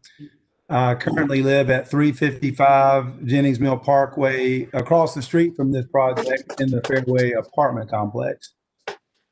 I'm a longtime Athens native, born and raised. We're small to mid-sized multifamily developers, and our product, we typically try to design it around a traditional neighborhood style development. One of the things that we feel like Athens has been lacking, and I know this from personal experience because we're living in an apartment complex right now, is the need for that type of a product. Now, obviously, we've started to see more of that come through as we've seen some projects come through tonight in a similar manner. This project, we're excited about it. It's a good looking project. We've built this product before in multiple markets. It's definitely not a student housing project. It is catered towards conventional multifamily. I don't know if you guys have seen the pictures and the photo board that was sent out, but rich in architecture, craftsman style. All of the units would have front porches and either back patios or back porches as well. A strong unit mix of unit types. We've got anywhere from 2, 3s, and 4 bedroom units. And I don't mean to say bedrooms in the form of student because it's not a student project. And I think just at a sheer location, you guys would understand that. We've got a strong unit mix as well. We've got cottages, duplexes, row houses, flats, and if you see from some of the pictures, what we call lodge style buildings. Common area amenities. We'd like to do a good clubhouse and additional amenities. And what I'd like to call is more or less functional green space. You know, we live across the street in Jennings Mill Parkway. I mean, in the fairways, and it's a nice typical garden style apartment complex. And there's a decent amount of green space over there. You got a lot of green tree canopy, but there's not really functional green space. I can't take my kids out and go kick the soccer ball or throw the Frisbee anywhere. And so that's one of the things we want to continue to try to bring to this project. We do feel like it's a good transitional use. I don't know how familiar everybody is with Jennings Mill Parkway, but all the way at the end of the project is Ridge Point. And as you come down towards us, you're largely undeveloped. You do have, I forgot the name of the neighborhood, but 1 or 2 small starter communities.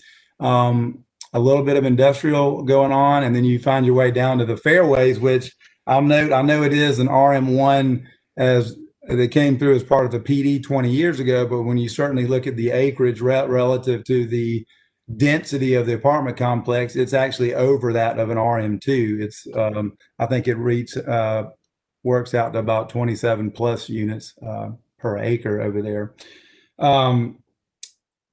Let's see. We feel like this is a growth side of town. There's not a lot of multifamily on it. There is very strong traffic count still on Atlanta Highway, even though we've gotten so much of the commercial use leave that corridor. It's still such a commute path to come into town. And so you're still talking about traffic counts anywhere from 30 to 40,000 out on Atlanta Highway. So we feel like it's a good project. A good transitional use, and it's in an area of town that is still calling for some development. The current zoning that overlays the property is a very dense, the second most dense residential zoning that there is, and the use of the property is either undeveloped or is all multifamily now, which is obviously not dense. But my point is, it is units that are being rented out. The reason we are coming through as an RM2 as opposed to some form of a PD is because of the single use, the fact that we're meeting the RM2 density. And so far, we've worked really hard to try to design the site plan around completely meeting the ACC development design criteria. So, and it's our intent to not have to request any waivers if we can as we go through this project. Therefore, there's really no need, and I'm not even sure if you can submit as some form of a PD, to be honest with you. And so our approach so far has been to submit without a binding site plan. One of the reasons why is we do want to continue to differentiate ourselves, and obviously one of the planning department's concerns across all of these projects is the number of multifamily units that are coming into the market. And so initially we took the approach to this project to be mostly to almost all largely 2-story cottage style duplex and row house units.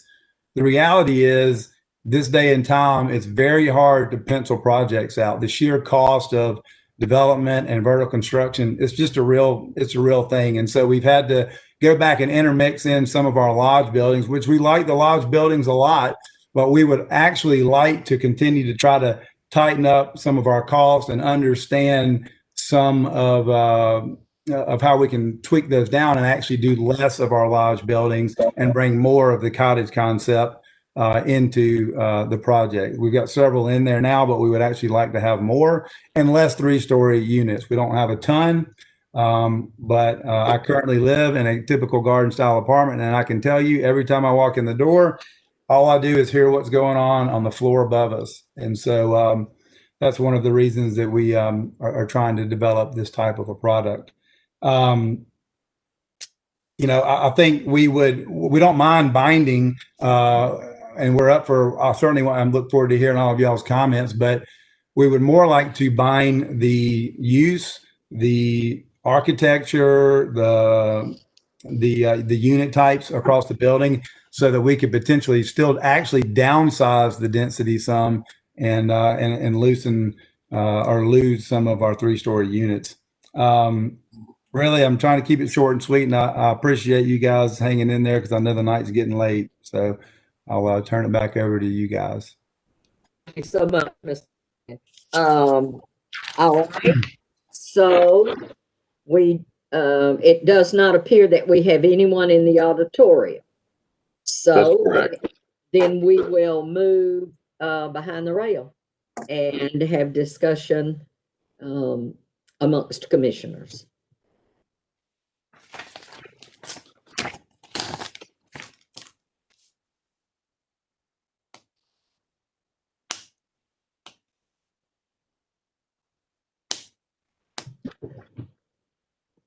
Alice?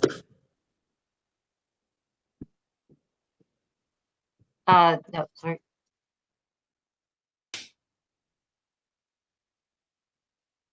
I'm unmuted, right?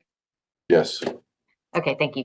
I mean, I'll start this out. It really is hard for us to, I mean, maybe especially after this many hours in a planning commission, be honest, but I think all the time it's hard for us to really consider straight rezones. I think what the applicant has shared with us is, makes a lot of sense. I'll just go back to the same thing I've been saying all night long is, I totally respect that staff raises these concerns with every single one of these applications in their comments that we may be dealing with an oversupply of multifamily housing. But I will say that I'm not sure that we're clear on. We definitely have an oversupply of a certain type of multifamily housing. This may not be that type that we have an oversupply of. To the applicant, I would say that I really am having a hard time just, imagining a straight rezone from RS to RM2. That is that is a significant density increase. The type of housing that you're talking about makes a lot of sense in that area, but without a binding site plan, it's just really hard to imagine what I would be saying yes to.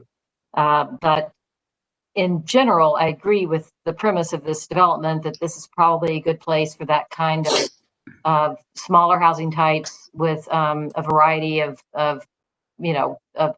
floor plans and options. So I'll stop talking and let my colleagues join in. Kristen? Yeah, I mean, echoing what Alice said, I mean, I think we really do like to see the binding site plans, and I understand where you're coming from, and I don't think you put in a dry cleaners or something like that, but at the same time, we just like to know what we're approving. I had a couple questions. Would these all be rentals then? Like it's a mixture of houses and apartments, but would the whole thing be a rental property? That's correct. Okay.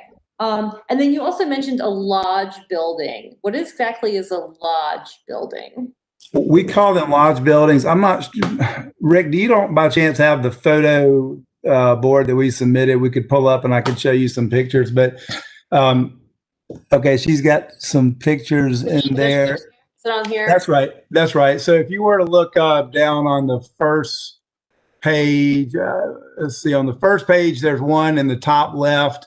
On the second page, it's actually in the top left. And those buildings are comprised of flats on the bottom and townhouses over the top of them. They still all front to the front of the buildings and to the rear of the building. So you're not looking at a shared common area garden style corridor. Obviously, you still on the front of some of those buildings, you have to walk down to get to your unit. But it's kind of like townhouse apartment kind of things. That's correct. That's right. Flats with townhouses stacked over the top. Okay. Yeah, I don't know. I'm kind of ambivalent about this part of Clarke County.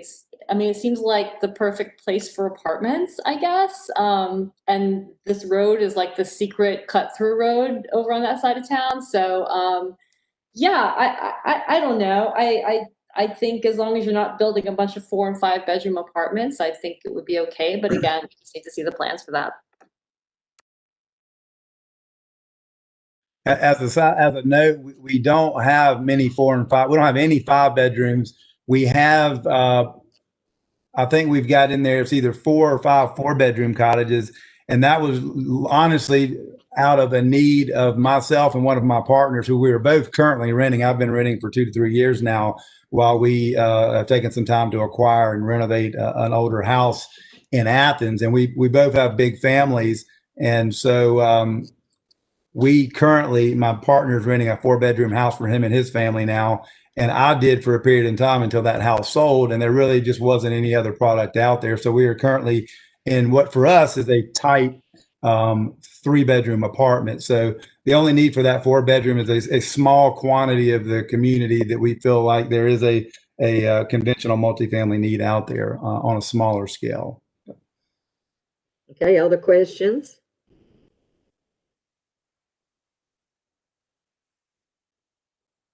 Sarah? I guess I'm curious. I know this this land actually pretty well, and I like it, and I like the fairways. I think that's a good. I don't know. For some reason, I've just always liked that apartment complex, and I just thought it looked like a bunch of families living in there and a nice place to live. And this is a strange part of town in the way that you have this kind of like sort of useful and important workhorse like industrial area, then it butts up to the fairways, and then everything that's sort of south of that, Jennings Mill, etc. And so I think in general I am, we talk a lot on the planning commission about wanting to make sure that we keep certainly our industrially zoned land industrial, and to some extent commercial as well.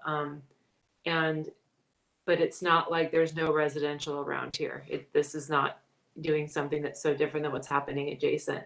It sort of encroaches into that area. But anyway, I guess what I want to say is sort of in principle, I'm in favor of the idea. I mean, I think one day, I don't know when, maybe in 20 years, something cool is going to happen with a mall property.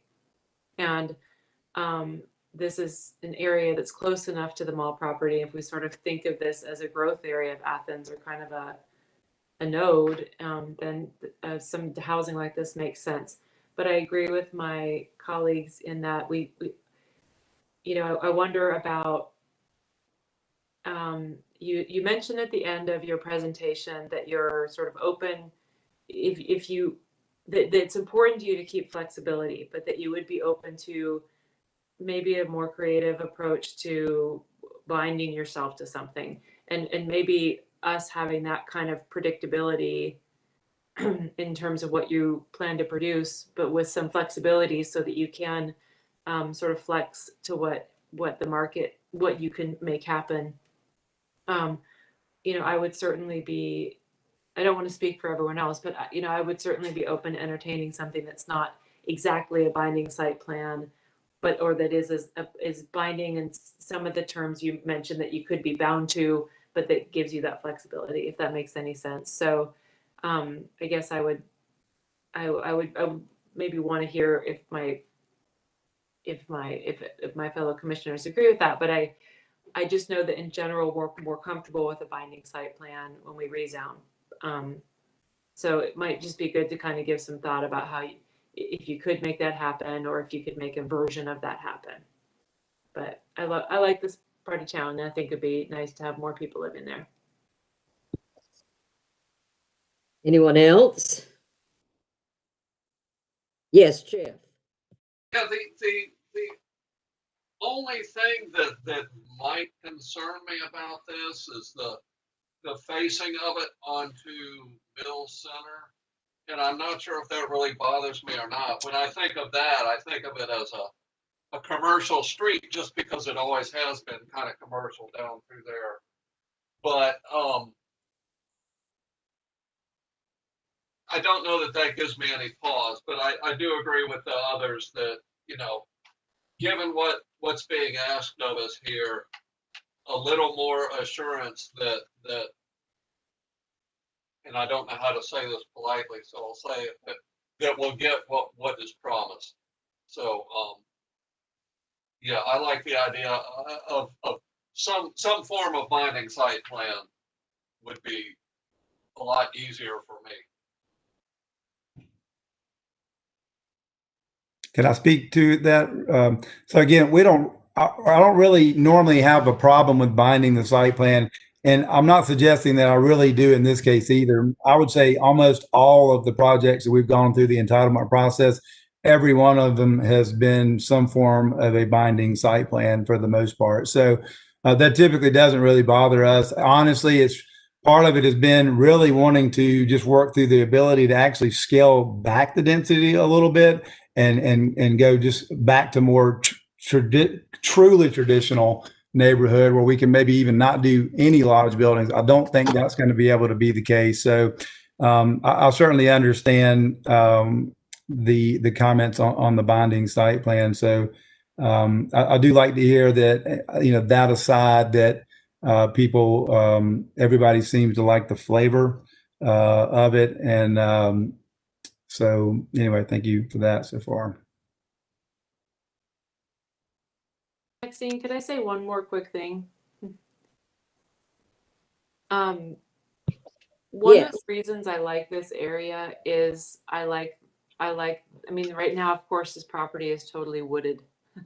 And so that is one of the things that I respond to. And so I would just encourage, you know, if I had any criticism of the fairways, it's pretty good tree cover for an apartment complex, but it'd be great if it were better. And as we, you know, as Athens grows and we take out trees, you know, but I would just, depending on how everything's laid out is obviously going to determine that. But the more trees you can keep or plant back, the better, as far as I'm concerned. I can certainly agree with that. We haven't done a tree management plan so far, but it was just so on the conceptualized side of it. So I'm a tree guy. I like trees. The residential communities that we've designed has been by no nature track building. It's been more or less designing around the trees that are there, you know. And so that's typically been our approach. I really do like the idea when I think traditional neighborhood, you know, not just tree space, but actually functional green use. Because again, I live in the fairways and it's a good apartment complex. I do like it. Mr. Hogan, we're kind of at the point where I'm sorry. if somebody needs a response, they'll ask you. Otherwise, we'll be here all night. Any other comments that would be helpful to Mr. Hogan? Well, I think you've received some good feedback, Mr. Hogan, and I hope it will help you as you put together your application. Thanks. All right. That is the last one and a last application for the evening. And now we will move to other business. Commission Chair is the first one on that. So I'll try to be succinct and yet flesh out a little bit of what I kind of dropped at the beginning of the meeting. I think we have, well, tonight is a great example of the issues related to all of the RM applications that we have been getting. And so today I was reviewing, I had done these and I was reviewing them today to get my mind back in gear. And I just said, this is crazy. How do we have any idea of why we are making a decision, what we're using? You know, the future land use map is not ready. We've not put the comprehensive plan in place necessarily. And so we need some way to make these decisions. So I called Brad and said, here's where I am, but I want to know what other people think. And I also want us as a commission to be able to make decisions in a way that we need to make them, not allowing them to look capricious or whatever. So I asked if it might be possible for us to do a work session of maybe an hour. Brad did share that they have been on this and he can speak for himself. But I think based on my conversation with him this afternoon, they have information that really would maybe be helpful to us. Brad, whatever you want to speak to there, I don't want to speak for you. I was just speaking for me. I think, you know, we would be more than happy to do a little work session with you. We've been working, you know, as we track these multifamily projects and we give you these bedroom numbers in our reports. We've got a spreadsheet that shows all multifamily projects that have been permitted, gone through zoning, been approved by zoning or by right since the beginning of 2018. So for about a 3-year period. Right now, there's about 35 or 36 multifamily projects that will show up on that list in 3 years, that comprise of about 11,000 new beds of multifamily in 3 years. But I think the other thing that jumps out a little bit is that clearly 2/3 of all of those projects were rezoned. You know, they were not all by right projects. So you all have approved about 25 of the 35 projects over the last 3 years.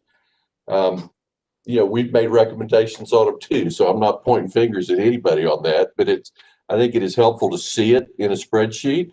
It is something that we've pretty much finished it. We've got a map that goes with it and just a couple paragraphs of commentary as to our concerns.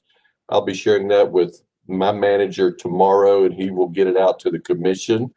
But as soon as that goes out, I want to share it with you all too. And it may be a good basis between the spreadsheet and the map for us to have that discussion, you know, and so we could do that, you know, I would think next week, the week after sometime, whatever's convenient, you know, for you all. The only evening that I know I could not do it would be the Tuesday week after next, the third Tuesday of the month, because we'll be in agenda setting that night. But we're certainly open, you know, a 5 to 6 always, I think it works well for us if it works for y'all.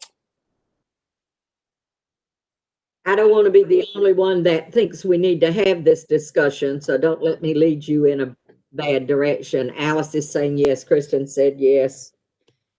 Matt said yes. Yes. I think though that what you brought up, I think we're talking about two different things. I think one of them is a discussion of multifamily housing and the other one is a discussion of Lexington Road. Right? I mean, I know they're connected. Well, for me, it's the whole corridor that begins on Lexington Road and ends on the Atlanta Highway. I mean, you know, it's one road that goes straight through Athens. But as major corridors, I think we really have to know. I just think for Athens, we've got to get our future land use map in order. We've got to spend some time, and we were supposed to do that.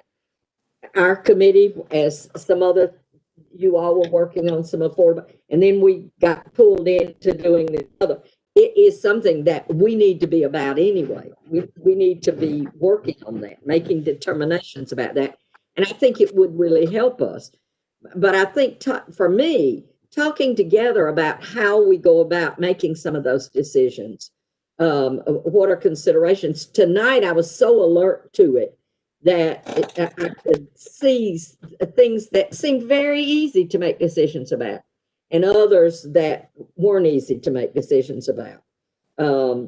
Things straight on the card are really hard for me because I think we don't know what we want to do with that corridor, and I think it is hugely important to Athens. So yeah, that is one component. But I also think that we really need to get into this enough so that we see that we have some work that we need to do to exhibit fairness and make the right decisions for the right places in Athens. Well, I'm all for a work session or two. I think that's a great idea. I mean, I thought this the last time we listened to this Lexington Road proposal, that if we are not willing, if we are unwilling to consider a rezone when sort of the more comprehensive land use planning around Lexington Road hasn't happened yet, then we shouldn't ask them to go through that. You know, and I don't know what if that looks like recommending a moratorium or what that looks like. But it just seems unfair to ask a developer to go through a process that we're not even comfortable making decisions on. So I'm all for work sessions if it's one or two or whatever it is, but 5 o'clock usually works for me. So I think all of those are things that get thrown into this discussion as we talk about it. So could we then perhaps, Brad, do you want to find a couple of possibilities and send them out, and let's see? We'd like all of us to be there if we possibly can. Sure, I'll do that tomorrow, but I would, just initially maybe shoot for next Thursday at 5 o'clock. Let us look. I think it'll be a combination of talking about multifamily. I will give you a little bit of an update. Hopefully by then you'll have the spreadsheet. I'll be able to get it out to you in advance. But we've also been invited to go talk to the mayor and commission in an upcoming retreat about our work program that certainly involves you all as well. And so I can talk to you about that a little bit too. We're going to make a really hard push from staff to prioritize the future land use plan as the very next thing that we do that will include those corridors. So, before you ask us to get involved up to our necks in a short-term rental ordinance amendment or, an evaluation of another corridor study, we need to do the big picture first, and we need to lock this down so we can talk about that. We just have to recognize that once we make major decisions, we're not making any more land. And so that we just have to have an idea of how we're going about doing this and what is right for our city. That's right. Okay. Well, I'll send out next Thursday and then an alternate, and we'll see what we get. Okay. All righty. Thank you all. You stayed a long time, but you did good work. It's 10. It could have been longer, so I guess we did okay. Let me give you a quick update from Tuesday night. Actually, it was Wednesday night. 2 zoning items were carried over. The Millage Avenue sorority was voted for approval by the mayor and commission. And then the other Lexington Road multifamily that was in the airport approach went to a split vote, 5 for, 5 against, and the tie was broken by the mayor not to approve that special use permit. So those were the 2 on Tuesday night. And then I've got one question for you. When Brett started talking tonight, Thurmond, and he started talking about the traffic, and I went down a rabbit hole, and the traffic study that we've got. How long did I really let him talk? 'Cause I I was like, who's keeping time on him? What is happening? That one was totally on me. I completely forgot I'm taking time, and I was reading traffic studies, and all of a sudden Grayson stuck his head in from the auditorium. And he said, "Am I supposed to be keeping time on this?" And no, it was me, and my apologies to that. But Brad, can I just ask this question as a former chair of the Planning Commission, and I've never had to chair in the middle of a pandemic. Is there any way that it can be set up so that Maxine can also see the time? Because I know as chair, it's really helpful to just actually have that visual so you know when to politely tell someone it's time to stop. I mean, in a way, the staff has a lot to do during these meetings. You know, just pushing the button, we can, but I remember we've had meetings where Rick was out and it was just you, and you would forget to even push the button because you've got a lot going on. So I don't know if there's something that y'all can figure out or set up so that Maxine can still be the person that. I could probably get my own timer, but I'm doing that too. I think there is a way that you can put a countdown mechanism. I'm pretty sure there is with Zoom. I don't know about this, but that just counts now. let me check on that, because I mean, honestly, the way I've been, because I can't see the light either. The light's in the auditorium, so I've been going by the clock in the bottom of the screen and generally giving them all about 11. I normally call the minute when it gets to the 10, but I just completely forgot, Brett. So my apologies. We all err occasionally. That's your only time. Don't do it anymore. Yes, ma'am. Okay. All right. Not any miscellaneous announcements? That's all. All right. Anybody want to move that we adjourn? So moved. Second. Alice. All those in favor? Aye. So go forth and